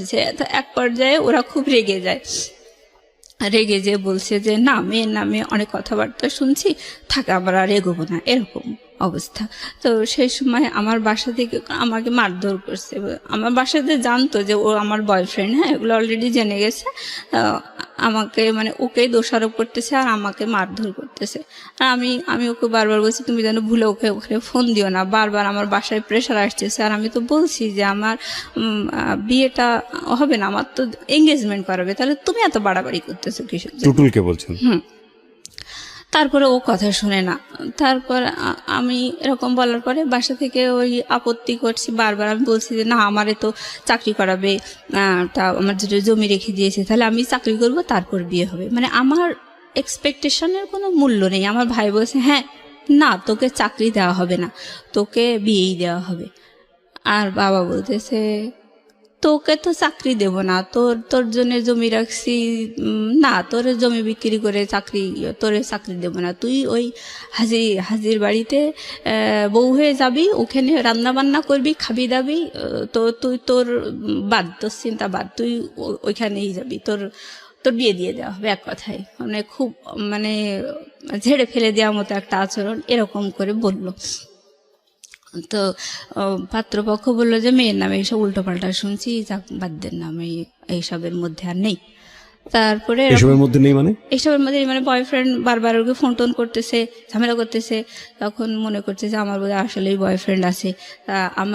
ও যখন ফোন করতো আমার বয়ফ্রেন্ড, তখন ওই সাথে সাথে মানে রিপ্লাই আসতো ওই থাইল্যান্ড থেকে যে এই আমার এরকম নাম্বার থেকে ফোন করেছে, এই বলেছে, বারবার ওই মেয়েকে বিয়ে করতে নিষেধ করে, কি সমস্যা, আমি এসবের মধ্যে এখন আর নেই, এরকম করে বলতো। তারপরে ঘটক শুধু বারবার অনুরোধ করতো, বলতো যে ওরা নানান শত্রুর মধ্যে বসবাস করে, এরকম হয়তো কেউ ডিস্টার্ব করতে পারে, ওর বড় বোনের এরকম উঠায় নিয়ে গেছে, এরকম করে বলছে বাবা তুমি টেনশন করো না, এরকম করে বলছে।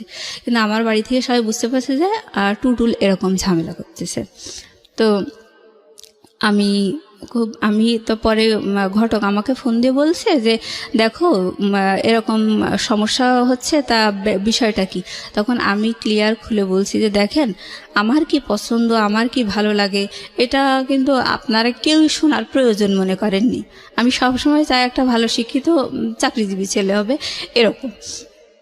আপনারা তো কেউ কানেই তুলছেন না, আর আমার কেউ জিজ্ঞাসা করলেন না যে ওই ছেলেটা আমার আদৌ পছন্দ কিনা। তখন ওই ঘটক বলছে ও তাহলে তো ওই ছেলেটা মানে থাইল্যান্ডে বারবার ওই পাত্রের কাছে ফোন করছে আর মানে বিয়েতে নিষেধ করতেছে, তাহলে তো তোমার কথার সাথে আমি মিল পাচ্ছি। যে সেই ছেলেটাও শিক্ষিত, মানে ভালো ছেলে, অনেক উল্টোপাল্টা কথা বলছে, আর তোমারও তো দেখি এখানে আসলেই আপত্তি, আমি তো দেখি টুকটাক মিল পাচ্ছি, এরকম বলছে। বলার পরে তখন আমার বাবা বিশাল ক্ষেপে গেছে আমার কথাগুলো শুনে। আমি যে ঘটকে যেভাবে বললাম কথাগুলো, ওটা আমার বাবার পাশে বসে বলছে, মানে আমাকে একদম জিম্মি করে রাখছে। আমাকে যখন একটু ফোনে কথা বলতে দিত, তখন মানে আমার বাবা, আমার মা, আমার বোন, ভাই সবাই আমার সামনে বসে থাকতো, আর আমার কাছে রোবটের মতো যা দুটো কথা শিখাই দিত, মানে ওগুলোই আমাকে বলতে হতো। এরকম আমি যে নিজস্ব কিছু কথা বলবো সেটা বলার কোনো সুযোগ নেই, আমাকে পুতুলের মতো যা শিখাই দেবে তাই আমাকে বলতে হবে। তো আমার বাবা বলছে যে বলো সব। তখন ঘটক যেভাবে বললো যে তোমার তো দেখি এখানে মত নেই, তখন আমার আব্বা আমাকে ধমক দিয়ে বললো, এই সব কি কথা বলছিস, তুই বল যে আমার বাবা যা করবে আমি তাতেই রাজি। আমাকে আমার মা পেছন দিক থেকে চুলের মুঠি ধরে একটু খেচে টেচে দিল, এরকম মানে মারধর করলো, চড়চাপড় মারলো আপনার গায়ে। হ্যাঁ। তারপরে আমি বাবার কথাই বললাম যে ঠিক আছে, আমার এরকম শখ ছিল ঠিকই, কিন্তু আমি চাই আমার বাবা যা করবে তাই, মানে বাধ্য হয়ে বললাম আর কি। মানে রাজি হয়ে গেলেন, এবং ছেলেটাকে তখন আপনি দেখেননি? না, তখনও দেখিনি। তো যাই হোক, রাজি হওয়ার পরে এবার আমি আবারও চুরি করে আমার বয়ফ্রেন্ডকে ফোন দিছি। দেওয়ার পরে আমি বলছি, দেখো আমাকে না এরকম করে বারবার বলছে, আমার তো আসলে এঙ্গেজমেন্ট করাবে, তো তুমি এরকম বারবার করে ফোন দিও না, বারবার ঝামেলা করতেছো কিসের জন্য। তখন ও বলতেছে যে আচ্ছা ঠিক আছে, আমি আর ফোন দেবো না। বলছে আমি তো তোমার পক্ষেই আছি, তাহলে তুমি বারবার কেন ফোন করতেছো, আর এভাবে মানে মারধর করতেছে, রাগারাগি করতেছে সবাই, তুমিই তো ভুলাচ্ছ সিচুয়েশনটা, তা এরকম কেন করতেছো। তখন বলছে আচ্ছা ঠিক আছে, আমি ফোন দেব না। তো এর ভিতরে ও আবার একদিন আমাকে বলেছে যে আমি ওই ছেলের সাথে কথা বলবো, প্লাস তুমিও কথা বলবা। বলার পরে যেভাবে হোক বিয়েটা ভাঙতেই হবে, এনি কস্ট। তো আমি বলছি যে না, তুমি এরকম বাড়াবাড়ি করো না, আমার কিন্তু খুব যে সিরিয়াস ডিসিশন নিয়েছে তা কিন্তু না, আমার তো চাকরি বাকরি করাই করবে এরকম বলছিল, আর আমার তো মানে এঙ্গেজমেন্ট করাবে এরকম বলেছে তো বাড়ির পক্ষ থেকে, তুমি এত বাড়াবাড়ি করো কেন। বলছে না, ও তোমাকে কথা বলতেই হবে। তাই বলে ও ফোনে কথা বললো আমার ওই যে পাত্রের সাথে আর কি, বলে নিয়ে পরে বলছে যে নেন ওই পাত্রীর সাথে কথা বলেন, আমার বয়ফ্রেন্ড বলল। বলার পরে আমি বলছি যে দেখেন ঠিক আছে, আমার রিলেশন আছে ঠিক আছে, বাট আমি যে তাকেই বিয়ে করব এরকম না, আমি সবসময় চাই একটা ভালো শিক্ষিত চাকরিজীবী একটা ছেলে, এরকমই আমার পছন্দ। তো আমার বাবা মা যদি ওরকম একটা ছেলেও ঠিক করে, আমি তাতেও রাজি, এরকম কথাটা আমি বলেছি, কিন্তু আড়ালে, হ্যাঁ, ওর সামনে বলিনি, বয়ফ্রেন্ডের সামনে বলিনি। তো এটা বলার পরে ওই ছেলেটা সাথে সাথে ঘটককে ফোন দিয়ে বলেছে যে ওই মেয়ে আমার সাথে কথা বলেছে, ওই মেয়ে এই বিয়েতে আসলে রাজি না, ওর একটা বয়ফ্রেন্ড আছে। বলার পরে ঘটক মানে সেই সন্ধ্যাবেলায় তাড়াতাড়ি করে গাড়ি ভাড়া করে বাসায় চলে এসেছে। এসে বলছে হ্যাঁ আমি কী সব উল্টোপাল্টা শুনলাম, মেয়েও সেই পাত্রের সাথে কথা বলেছে, মেয়ের বয়ফ্রেন্ডও কথা বলেছে, কি ভয়ঙ্কর কথা শুনলাম, আর ছেলের বাবা আমার সাথে খুব বার্গেনিং করছে, রাগারাগি করতেছে। তো তখন আমার বাবা বুঝে ফেলেছে যে আসলে আমি কাজটা করেছি। ওই দিন আমার মা আর আমার মা অসুস্থ ছিল, আর বাবা হচ্ছে আমার মাকে নিয়ে যশোরে গিয়েছিল ডাক্তার দেখানোর জন্যে। তো ওই সময়টা বাসায় আসলে কেউ ছিল না, আমার ছোট বোন ছিল। তো ওই সময়টাতে আমি আসলে এরকম আমার বয়ফ্রেন্ডই আমাকে বাধ্য করেছে ওর সাথে কথা বলার জন্য। তো বাসায় এসে যখন এরকম হুলুস তুলুস কাণ্ড দেখলো, তখন আমার মাও আমাকে মারলো, তারপরে আমার বাবাও খুব দুর্ব্যবহার করলো। করার পরে আমার বাবা ফোন ধরাই দিয়ে বলছে শোনো, তুমি যদি আসলেই কথা বলেই থাকো মানলাম, অসুবিধা নেই, এখন কথা হচ্ছে যে তোমাকে ভয়েস চেঞ্জ করে ওই ছেলের সাথে কথা বলতে হবে, যে যে ওই ছেলেটার সাথে তুমি আসলে কথা বলোনি, এটাই বুঝাতে হবে। তো মানে আমি চারিদিক থেকে ধরা খেয়ে গেলাম দেখে, মানে খুব মানে ভীতু হয়ে গেছি। আর মানে আমি তো জিম্মি, আমার বাকশক্তিটাও যেন জিম্মি, এরকম অবস্থা। তো আমি বলছি আচ্ছা ঠিক আছে। তারপর আমার ওই পাত্রটার সাথে আমার বাবা ফোনে কথা বলাই দিল, আমার বাবার ফোন থেকে বলছে যে কথা বলো। এবার আমি ভয়েস তো আর চেঞ্জ করা যায় না। তারপর আমি চেষ্টা করছি, মানে আমি মারধর খেয়ে একেবারে সোজা হয়ে গেছি আর কি। তো আমি যথাসম্ভব চেষ্টা করলাম যে একটু অন্যভাবে কথা বলার জন্য, যেন ওই যে আমার ভয়েসটা যাতে না বুঝতে পারে আর কি। তো এরকম করে আমি বলছি, না আমার বাবা যা ঠিক করেছে আমি তাতেই রাজি, আমার আসলে কিছু বলার নেই, আপনি যে মেয়ের ভয়েস শুনেছেন সেটা ভুল, ওটা আমি না। এরকম পরে এখন আমি বলছি, তাহলে আপনি বলেন তো দেখি ওই মেয়েটার ভয়েসের সাথে কি আমার মিল আছে? ও বলছে যে না, আপনার ভয়েসের সাথে কোনো মিল নেই। ওই এ কথাটা বললো। তারপরে আমার বাবা, মানে আমার ফোনের পিছন দিকে আমার বোন, আমার মা একদম কান লাগিয়ে থাকতো, আর ওই পাত্র কি বলছে সেগুলো আমার মা আর বোন শুনতো। আর আমার মা বোন দুজন মিলে আমাকে ওই পেছন দিক থেকে কিল ঘুষি মারতো আর ফিসফিস করে বলতো, এটা বল ওইটা বল, আমি রাজি, এরকম করে বলতে আর আমি তাই বলতাম। বলার পরে পরিবেশ ঠিক হয়ে গেল। হওয়ার পরে এবার হচ্ছে পাত্র, মানে আমার ওই পাত্রের বাবা আর কি বলছে যে আমি তো একা দেখে আসছি, এবার আমি চাচ্ছি যে আমার ছেলে, বৌমা, মেয়ে, জামাই সবাইকে নিয়ে পাত্রীকে আর একটু দেখে আসবো, আর হচ্ছে মানে এঙ্গেজমেন্ট করাই আসবো না, এরকম বললো। বলার পরে আমি বলছি যে দেখো, আমার বয়ফ্রেন্ডকে বলছি, দেখো ওই সামনে শুক্রবার না আমার হচ্ছে এঙ্গেজমেন্ট, ওই তুমি বারবার ফোন দিয়েও কিন্তু পজিশন হলো না, আর আমি তো তাদের হাতে বন্দি আছি, আমার ওই পুতুলের মতো যা বলতে বলছে তাই আমি বলে যাচ্ছি, তাহলে তো এগুলো করে কোনো লাভ হচ্ছে না, তুমি থামো, এঙ্গেজমেন্টটা অন্তত হতে দাও। তারপর মানে এঙ্গেজমেন্ট হবে হচ্ছে আগামীকাল শুক্রবার, আজকে হচ্ছে বৃহস্পতিবার। আজকে আমি বিকেলবেলা আমার বয়ফ্রেন্ডকে জানাচ্ছি যে দেখো আমার আগামীকালকে এঙ্গেজমেন্ট। তা আমি ওরকম বলার পরে আমার বয়ফ্রেন্ড বলছে, দেখো আমি খুব দুশ্চিন্তায় আছি, যেভাবেই হোক তুমি এই এঙ্গেজমেন্ট বন্ধ করো, আমি কখনোই চাই না তোমার হাতে এঙ্গেজমেন্টের আংটি উঠুক, আমি একদমই চাই না, যদি এরকম হয় তোমার সাথে আমার রিলেশন কিন্তু ব্রেকআপ হয়ে যাবে। তো আমার বয়ফ্রেন্ড ওভাবে নিষেধ করে দেওয়ার পরে আমি খুব দুশ্চিন্তায় পড়ে গেলাম। পরে হঠাৎ করে আমি ভাবছি কিভাবে বিয়ে ভাঙা যায়, কিভাবে এঙ্গেজমেন্ট ভাঙা যায়, কিভাবে ওদের আশাটা বন্ধ করা যায়, এই দুশ্চিন্তা করতে করতে বাসায় ফিরে আসছি। তোর কি মত এবার বল দেখি, তুই এত ঘুলাচ্ছিস, কি সমস্যাটা কি এবার বল। তো আমি বলছি, দেখেন বিয়েটা তো ভেঙেই গেছে, তার টুটুল তো অনেক ভালো স্টুডেন্ট, টুটুলের একটা ভালো চাকরি বাকরি হলে তখন ওর সাথে আমাকে দিয়েন বিয়ে।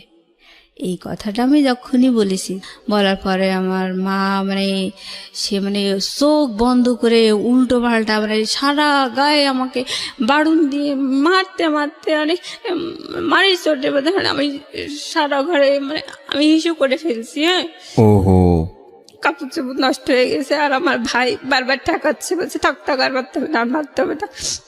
আর আমার বড়পা যখনই বারবার বিয়েতে একটু বাধা আসছিল তখনই আমার বড়পা খুব রেগে যেত। ও বলতো যে ওরে বাবা, তাহলে তো টুটুলের সাথে হয়তো ওর বিয়ে হবে, এরকম ওর তো স্বপ্ন ও একাই বিসিএস ক্যাডার হবে। হ্যাঁ, টুটুলের সাথে কোনোভাবেই যেন আমার না হয়, এই যার জন্য ও বেশি খেপে যেত। তো আমাকে যখন মারধর করছে তখন আমার বড়পা বলছে যে ঠেকাচ্ছিস কিসের জন্যে, মারুক ওকে মারুক, পাক্কা শয়তান, আর অনেক শয়তান, অনেক হারামি, কতভাবে যে আমাদেরকে হ্যারাস করলো, ওকে কি খারাপ ছেলের সাথে দেওয়া হচ্ছে, এরকম করে মারি চোটে। আমি বলছি আচ্ছা ঠিক আছে, আমি ওই মোবাইলে বিয়ে করতেই রাজি আছি। তখন আমার মা বলছে যে ভূত না ঝাড়ালে হয় না, এভাবে বলছে। বলার পরে যাই হোক আমি বিয়েতে রাজি হয়ে গেছি দেখে আমার বয়ফ্রেন্ডের সাথে আমি কথাবার্তা বন্ধ করে দিছি। দিয়ে পরে ও বলছিল যে আর ফোনে ওই আমার ওই পাত্রের সাথে আর কথাটা তো বলবে না, এরকম একটা কথা দিয়েছিল। দেওয়ার পরে আমি যখনই ফোনে আবার রাজি হয়ে গেছি, পাত্রকেও বলে দিয়েছে যে হ্যাঁ আমাদের বাসা থেকে বলেছে না, আমি বিয়েতে রাজি, তুমি যা শুনেছো সব ভুল, সবই শত্রুতার কারণে হয়েছে, এভাবে আসলে বিয়েতে আমি রাজি হয়ে গেছি। তো আমার ওরা যখন এরকম আমি বিয়েতে আপত্তি করতাম তখন আমার বড় বোন, সবাই আমার চেহারা নিয়ে নেগলেক্ট করেছে। আমার বড় বোন বলতো যে দুদিন বাদে তো আমার যখন বিয়েটা একেবারে ভেঙেই গিয়েছিল, ওই যে এঙ্গেজমেন্ট করতে এসেও আসলো না, আমি একটু ঝামেলা করছিলাম। তো ওই সময় আমার বড় বোন বলছিল যে কয়েকদিন পরে তো তাসফিয়ার গায়ে হলুদ, তখন তো অনেক মেহমান আসবে, তা তুই একটু ভালো করে সাজিস, যদি তোর দেখে কেউ পছন্দ করে তখন যদি তোর একটা গতি হয়, এরকম করে মানে উপহাস করে বলল। তো যাই হোক, পরে আমার বড় বোন আমি বিয়েতে রাজি হওয়ার পরে বললো, সেই তো রাজি হলি, তাহলে আর এত ঘোল খাওয়ার কি দরকার ছিল, সারা ঘর হিসু টিসু করে কি একটা ইয়াং মেয়ে লজ্জাও করে না, সি সি সি সি, এরকম করে বললো। যাই হোক, আমি তখন মানে নিজে কোথায় যেন হারিয়ে গেছি, এরকম সবাই দুর্ব্যবহার করে আমাকে বিয়েতে রাজি করালো। আর আমি যখন আপত্তি করতাম তখন আমার বাবাও ঘটককে বলতো যে, ভাই আপনি টেনশন করেন না, আমার ছোট মেয়েটার বিয়ে হয়ে গেলে ওকে আমি বাড়ি থেকে বের করে দেব, ও কোনো দারোয়ান টারোয়ান ধরে নিকি করে থাকতে যাক, ওরে আমি বাড়ি থেকে বের করে দেবো। দিয়ে এই কথা বললে আমার বাবা আমার সাথে কথা বলতো না। তারপরে আমাকে পরে একদিন সকালবেলা ওরকম আবার ওরকম করে কথা বললো, বলে আমার গলা টিপে ধরে বললো যে, মরতে পারিস না, এরকম করে তোর আমি বাড়ি থেকে বের করি। তো যাই হোক, মারধর করার পরে আমি চারিদিক থেকে মানে জিম্মি হয়ে গেলাম, বিয়েতে রাজি হয়ে গেছি। এবার আমার বিয়েটার ডেট পড়লো হচ্ছে জানুয়ারির 7 তারিখ 2011 সাল। তো আমার এই ঘটনাগুলো হচ্ছে মানে ডিসেম্বরের শেষের দিকে, 2010 সাল ডিসেম্বরের শেষের দিকে। তো আমার ছোট বোনের পাত্রপক্ষ বিশাল গল্প করছিল, বলছিল যে সীতাহার দেবে, অনেক গহনা দেবে, অনেক কিছু, বিশাল গল্প আর কি। মানে আমার মা বাবা সবসময় ওই ঘটকের গল্প শুনে বিয়েতে রাজি। হ্যাঁ, কেউ যাচাই করেনি যে আদৌ ঠিক শুনছি কিনা, কারণ আপনাকে নিয়ে অনেক টেন্স ছিল তারা। হ্যাঁ, আমার ছোট বোনের ব্যাপারে, আমার ছোট বোনের যে বিয়ে ঠিক করছিল যে ডিপ্লোমা ইঞ্জিনিয়ার, ওরও পছন্দ ছিল না। আর ওরও মানে ওর পাত্রপক্ষ থেকেও বড় বড় গল্প শুনেছিল, ওগুলোও যাচাই করেনি আর কি। মানে ছোট বোনের ওগুলোও যাচাই করেনি, মানে ওরে তো মান সম্মান বাঁচানোর জন্য তড়িঘড়ি করে বিয়ে দিতে চাইছিল। তো যাই হোক, ওর বিয়ের ডেট পড়লো হচ্ছে ডিসেম্বরের 23 তারিখে। তো এদিকে আমিও বিয়েতে রাজি হয়ে গেছি। এবার আমার ছোট বোনের বিয়ের দিন পাত্রপক্ষ আসলো। তো পাত্রপক্ষ যে মানে আহামরি গল্প দিয়েছিল, সেই গল্প অনুযায়ী বিয়ের দিন কিছুই পাওয়া গেল না। বলছিল যে 40-50 ভরি স্বর্ণের গহনা দেবে, অনেক কিছু, অনেক টাকা দেনমোহর হবে, মেলা গল্প শুনেই তো বাবা মা রাজি হয়েছিল। তবে দেখা গেল যে 1.5 থেকে 2 ভরি স্বর্ণের গহনা দিয়েছে, আর এই যে হাতে 2টা বালা দিয়েছে, সেটা হচ্ছে ব্রোঞ্জের উপরে 4-5 আনা স্বর্ণ মানে ঘষা টসা দিয়ে বানায় আর কি, ওরকম বালা দিয়েছে। মানে আমার বোন যে অনুযায়ী গল্প শুনছিল সেই অনুযায়ী কিচ্ছু পায়নি দেখে ওর খুব মন খারাপ, বললো আমার কি দিল, কোথায় দিল, এরকম। তা যাই হোক, আমার ছোট বোনের বিয়ে হয়ে গেল। বিয়ে হওয়ার পরে শ্বশুরবাড়িতে গেল। আমার বোনটা আসলে একটু কি বলবো, ও মানে অল্পতে একটু বেশি গল্প দেওয়া স্বভাব ছিল ওর। ও আমাকে বলছে, ওর বিয়ের 3 দিন পরে আমার ওরা এসছে, মানে আমার ছোট বোন ছোট বোনাই ওরা আমাদের বাসায় এসছে বিয়ের 3 দিন পরে।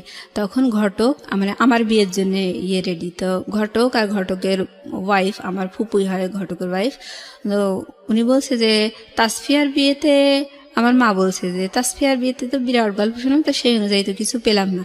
তো আমার ফুপু বলছে যে ঠিক আছে, মুসলিমার বিয়েতে আপনারা খুব ভালো করে যাচাই করে নিন, যেহেতু এইটাতে পাননি, আর 2টো পাত্রই তো আমার হাজবেন্ড ঠিক করেছে, তো এটা আপনারা যাচাই করেই নেন। তখন আমার মা বলছে না, যাচাই করা লাগবে না, যেহেতু পাত্রের বাবা হাজি, যাচাই করা লাগবে না। বলছে না যাচাই করেই নিতে হবে, এরকম করে বললো। কিন্তু তারপরেও যাচাই করেনি। তো বিয়ের 3 দিন পরে আমার ছোট বোন আসলো রাতের বেলা।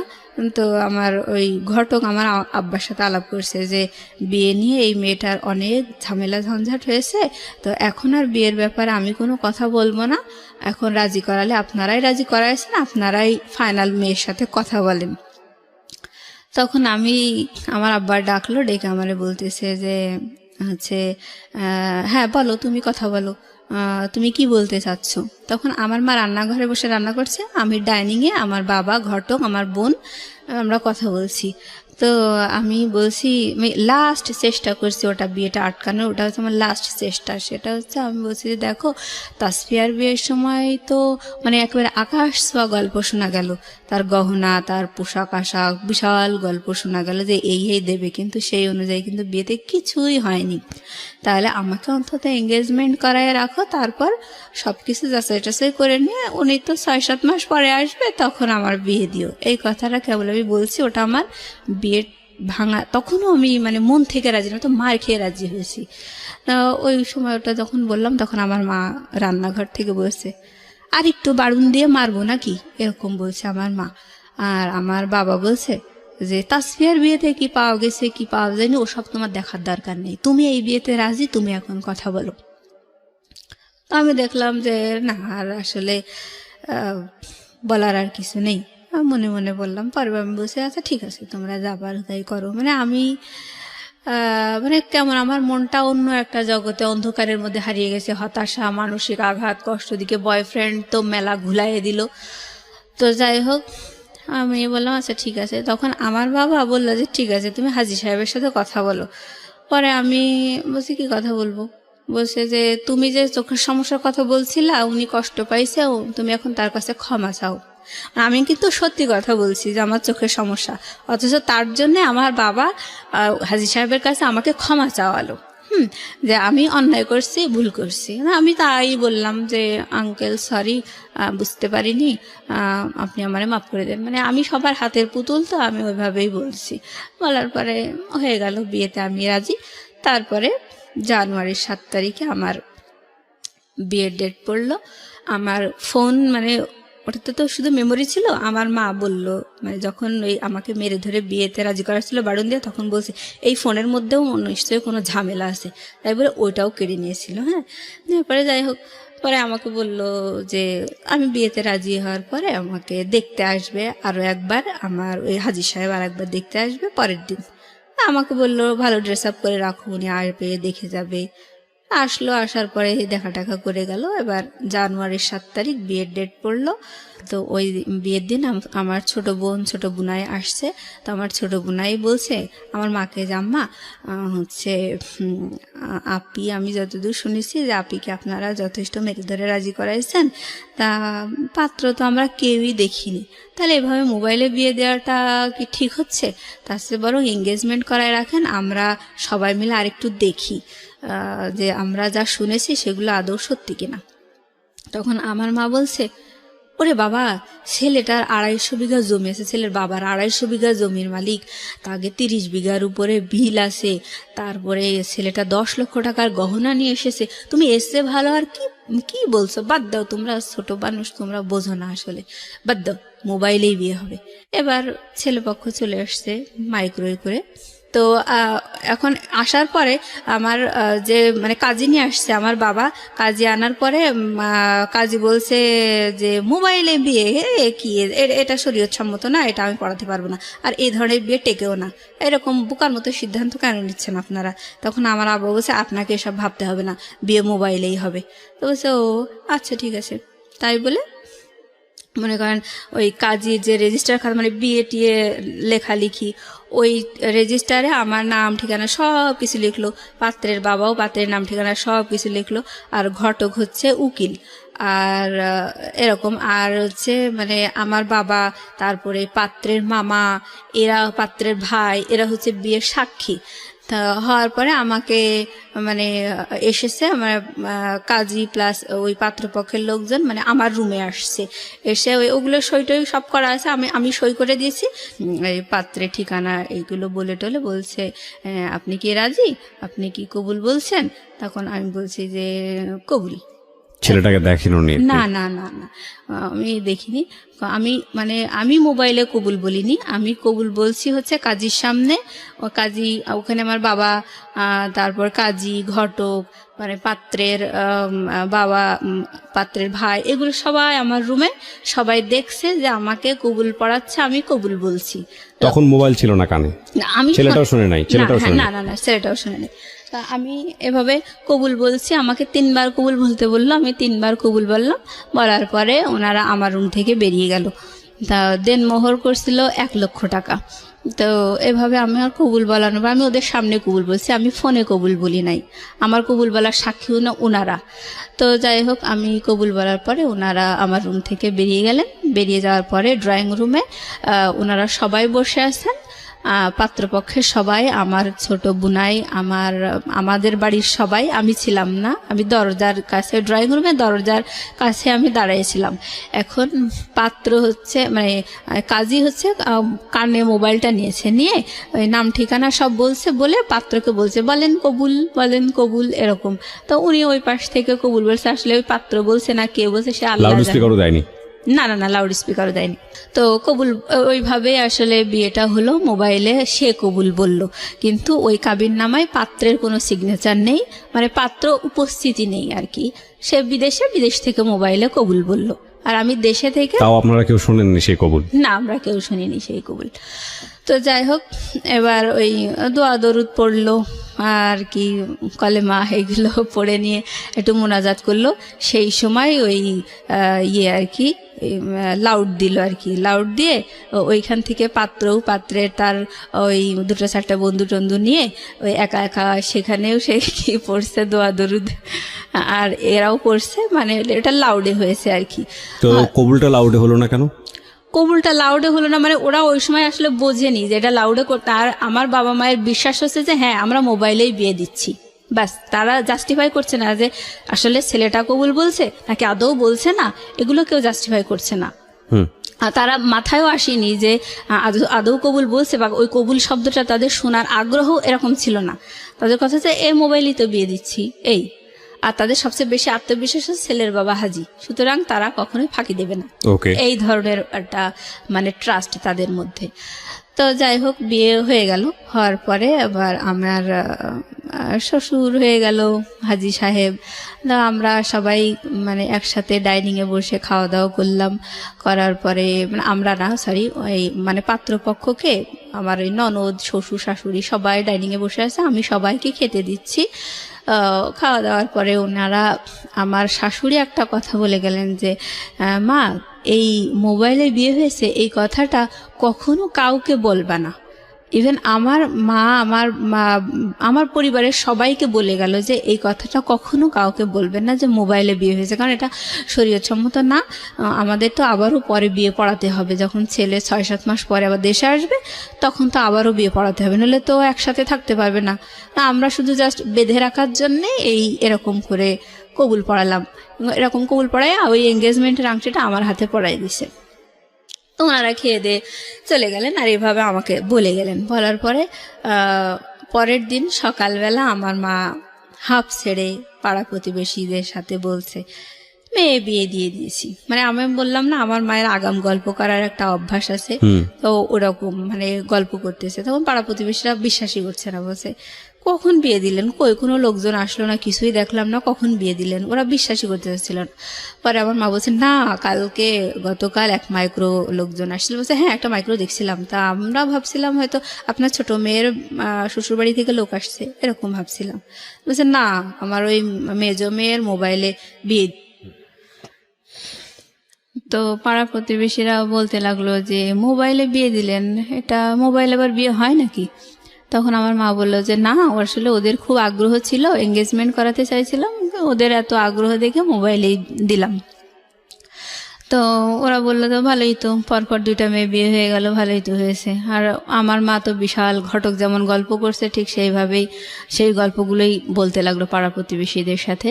তো বিয়ের মানে 2 দিন পরে আমার শ্বশুর বললো যে বাড়িতে তো আমরা শুধু বুড়াবুড়িই থাকি, তো বৌমাকে একটু বেড়াতে নিয়ে যাবো, 1 দিন রেখেই মানে আবার দিয়ে যাব, তো মানে একটু দেন। তাই বলে আমাকে বিয়ের 2 দিন পরে আমার শ্বশুর এসে আমাকে একটু নিয়ে গেল বেড়ানোর জন্য। তো গেলাম শ্বশুর বাড়িতে।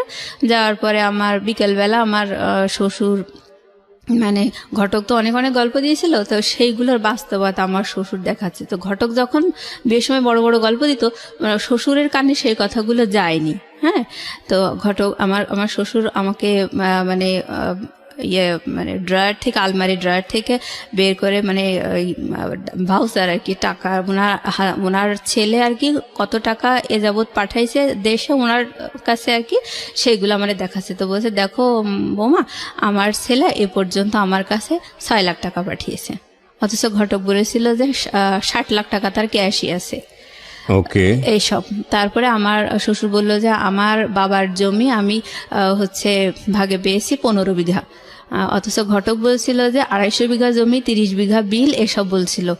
আমার মা বাবা কখনোই জাস্টিফাই করেনি জিনিসগুলো। আর হচ্ছে তখন আমি সঠিকটা জানতে পারলাম। জানার পরে আমি দেখলাম আসলে এখন আর প্রতিবাদ করেই বা কি লাভ, তো হয়েই তো গেছে বিয়ে। টুটুলের কি অবস্থা তখন? টুটুল কি করছে? হ্যাঁ, এইটার পরে আমি যখন শ্বশুরবাড়ি থেকে ঘুরে আসলাম, আমার শ্বশুর আমার একটা 3 পিস কিনে দিল, একটা নাকফুল কিনে দিল, আর ওই যে মানে ইমিটেশনের চুড়ি আছে ওইটা মানে 2 ডজন ওই 80-90 টাকা দিয়ে মানে কিনে দিল। দেওয়ার পরে আমি শুনছিলাম যে 10 লক্ষ টাকার গহনা এনেছে। আমি ভাবছিলাম যে অন্তত আমাকে না দিক, কিন্তু দেখাতে তো পারতো যে আমার জন্যই তো এনেছে। আমি এগুলো মনে মনে বলছিলাম যে আমাদের দেখাতে তো পারতো যে বৌমা তোমার জন্য এই এনেছে, তোমাকে উঠানোর সময় এগুলো দেওয়া হবে, এগুলো তো মানে বলতে তো পারতো। আমি তো ঘটকের সব কথাই বিশ্বাস করছিলাম, বাবা মাও তো এরকম করে দিল। তো যাই হোক, আমাকে ওরকম অর্নামেন্টস দিলে, একটা নাকফুল দিছে 300 টাকা দিয়ে, আর ওই ইমিটেশনের চুড়ি আর একটা 3 পিস, এটা দিয়ে আমার শ্বশুর পরের দিন আবার আমাকে রেখে গেল। তো আমি বাসায় এসে বলছি দেখো এই এই তাদের প্রপার্টির অবস্থা। তখন আমার মা ঘটকের মানে মনে মনে মানে আমার সাথে বলতেছে, খুবই অভিশপ্ত শয়তান হচ্ছে আমার ছোট মেয়েটার জীবনটা এভাবে নষ্ট করলো, আমার মেজ মেয়ের জীবনটা এভাবে নষ্ট করলো। তো আমি বলছি কেন ঘটকের দোষ দিচ্ছেন কেন? আপনারা কি যাচাই করতে পারতেন না? আর ঘটককে বিয়ে দিয়েছেন নাকি? বিয়ে তো আপনারা দিয়েছেন। যাই হোক, এভাবে বলার পরে মানে খুব রাগ আমার বাবা মায়ের উপর। এবার আমার ফোনগুলো আমাকে দিয়ে দিয়েছে, আমার ফোন, আমার বোনের ফোন, যারটা তার আমার বাবা আমাদেরকে দিয়ে দিয়েছে। দেওয়ার পরে আবার আমি তখন টুটুলকে ফোন করছি। আমি ফোন করে বলছি দেখো এরকম তো বিয়ে হয়ে গেছে, তা তুমি তো অনেক পরিবেশ ঘোলা করেছো, আমি তো চাইছিলাম এঙ্গেজমেন্ট করাতে, আর তুমি যেভাবে পরিবেশ ঘোলা করেছো তাতেই ওরা আসলে মোবাইলে, ওদের এমনি বিয়ে দেওয়ার ইচ্ছা ছিল, আমার বাবা মাও বলছিল, কিন্তু আমি এরকম যদি পরিবেশ ঘোলা না হতো তাহলে হয়তো মোবাইলে বিয়েটা বন্ধ করা যেত, কিন্তু তুমি যেভাবে করছো মোবাইলে আমার বিয়ে হয়ে গেছে। তাহলে অবশেষে কি হলো, শেষ পর্যন্ত তো তোমারও পাইলাম না আর আমার মোবাইলে বিয়ে হয়ে গেল। তখন ও বলল যে দেখো তোমার সাথে আমার রিলেশন এত বেশি লং হবে এমন প্ল্যান তো আমার ছিলই না। আমি তো আমার ফ্রেন্ডদের সাথে, আমার কলিগদের সাথে বাজি ধরে তোমার সাথে রিলেশন করছিলাম।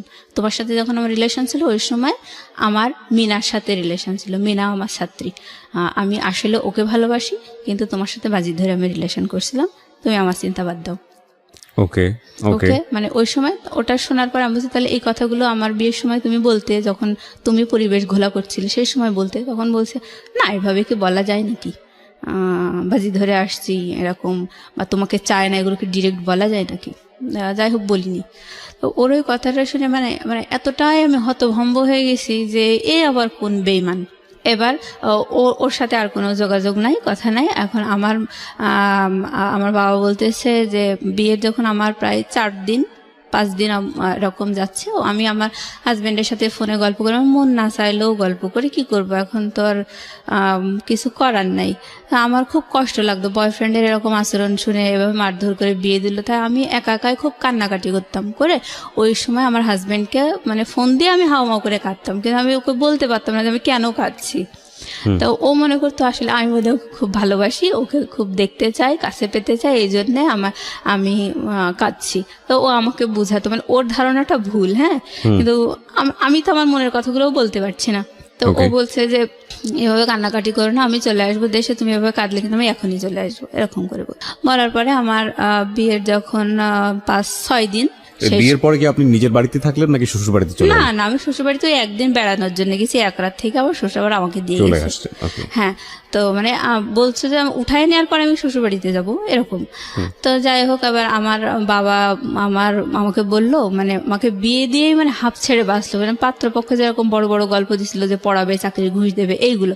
তখন আমার বাবা বলতে লাগলো যে এখন তো তোমাকে বিএসসি ভর্তি করায় দেবো, তোমার বিয়েই তো দিছে এই কারণে যে ওরা তোমাকে পড়াবে, এখন জামাইয়ের কাছে খরচ চাও, তোমার খরচ কে দেবে? আর বাসা থেকে আমার মাও মানে খুব খারাপ বিহেভ করতে বলছে, 2 দিন হাজব্যান্ড না হতেই তার দরদ খুব বোঝা শিখে গেছে, এরকম বলছে। আমার আসলে টাকা চাইতে খুব লজ্জা করতো। আমার বলছি যে বিয়ে তো তোমরাই দিছো, তাহলে তোমরা টাকা চেয়ে দাও, আমি কেন চাইতে যাবো?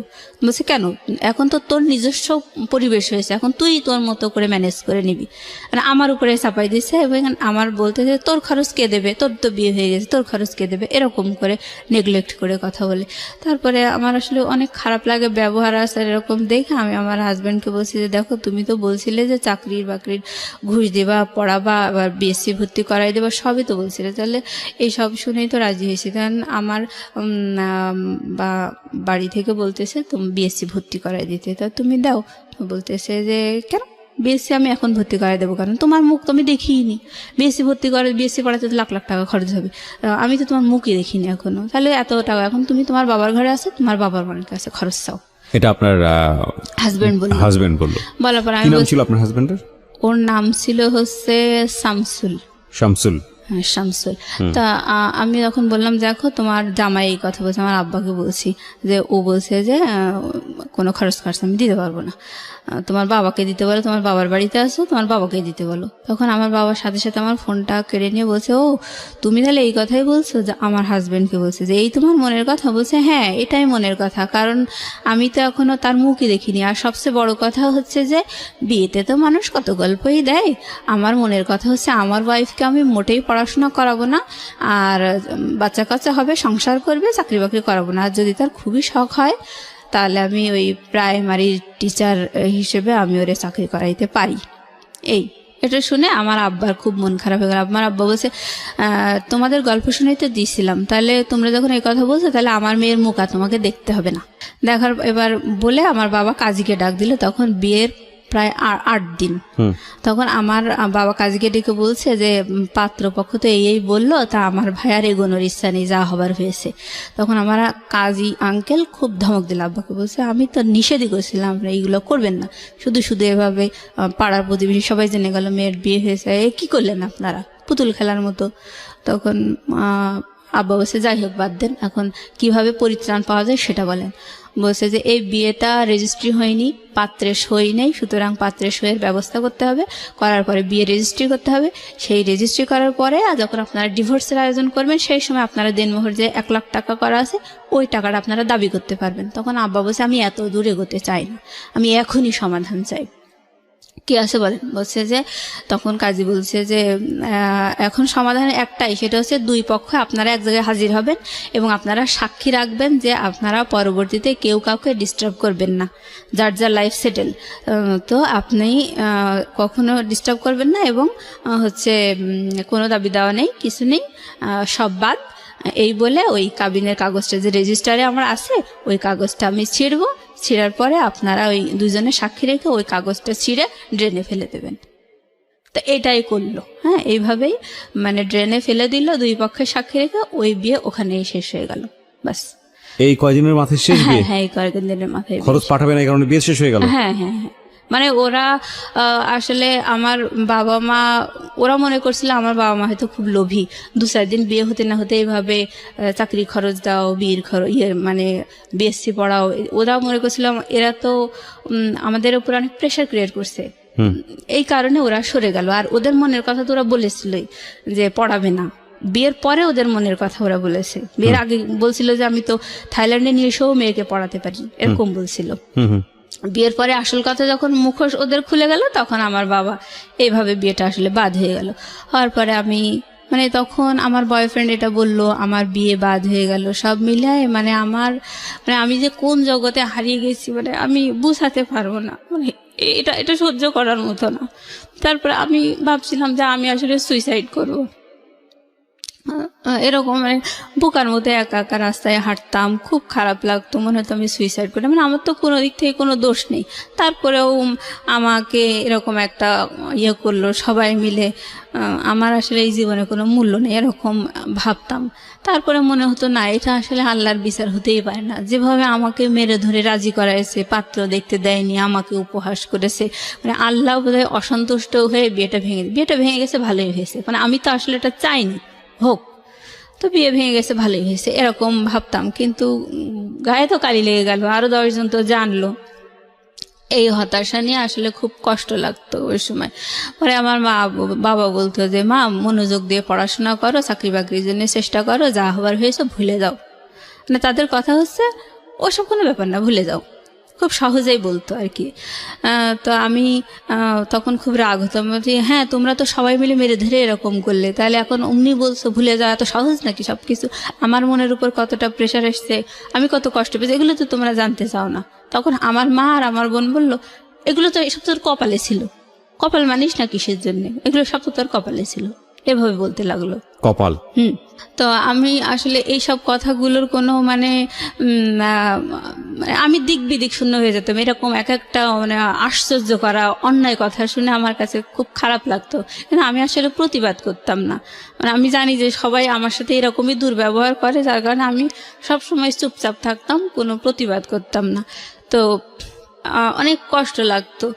আমি মানে যখন আমার খুব খারাপ লাগতো আমি তাহাজ্জুদের নামাজ পড়তাম, মানে কান্নাকাটি করতাম।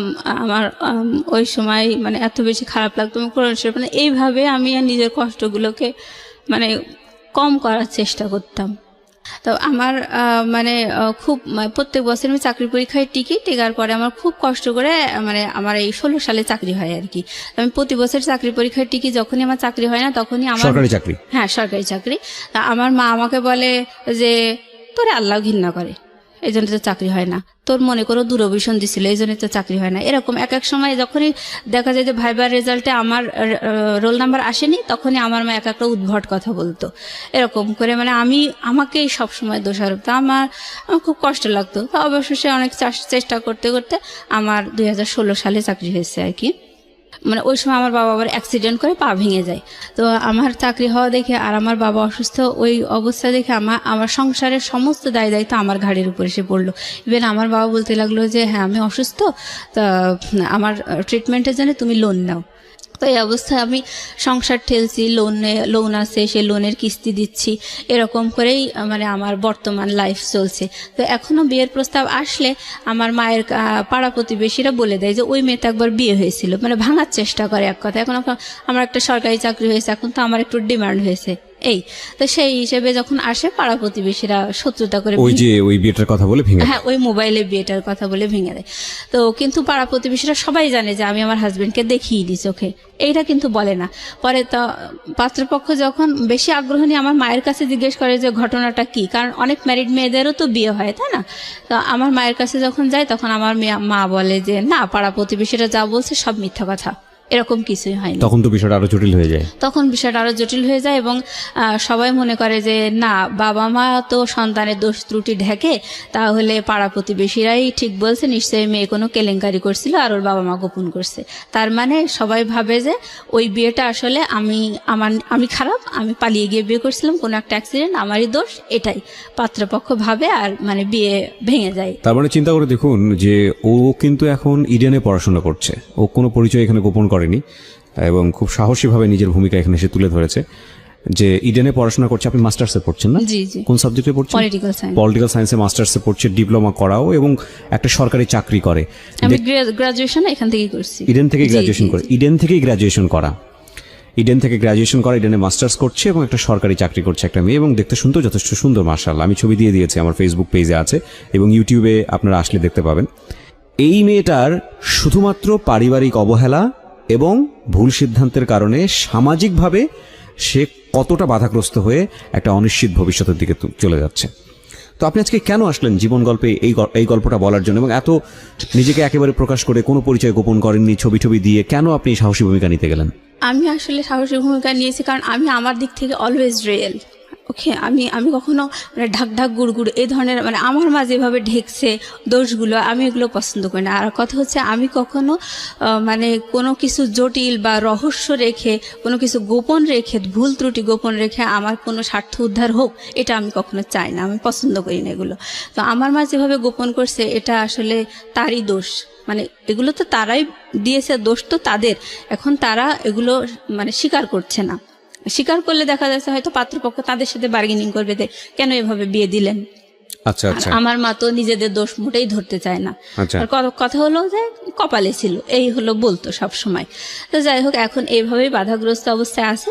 তো আমার মা আপাতত একটা ঘটক ধরেছে, সেটা তারই একটা দুলা ভাই। হ্যাঁ, তাকে বলেছে যে আমাদের এলাকায় অনেক শত্রুর মধ্যে আমি বসবাস করি, আমার মেয়ের বিয়ে বারবার এভাবে ভেঙে যাচ্ছে, তো আমি চাই যে মেয়েকে অন্য জায়গায় এনে বিয়ে দিতে।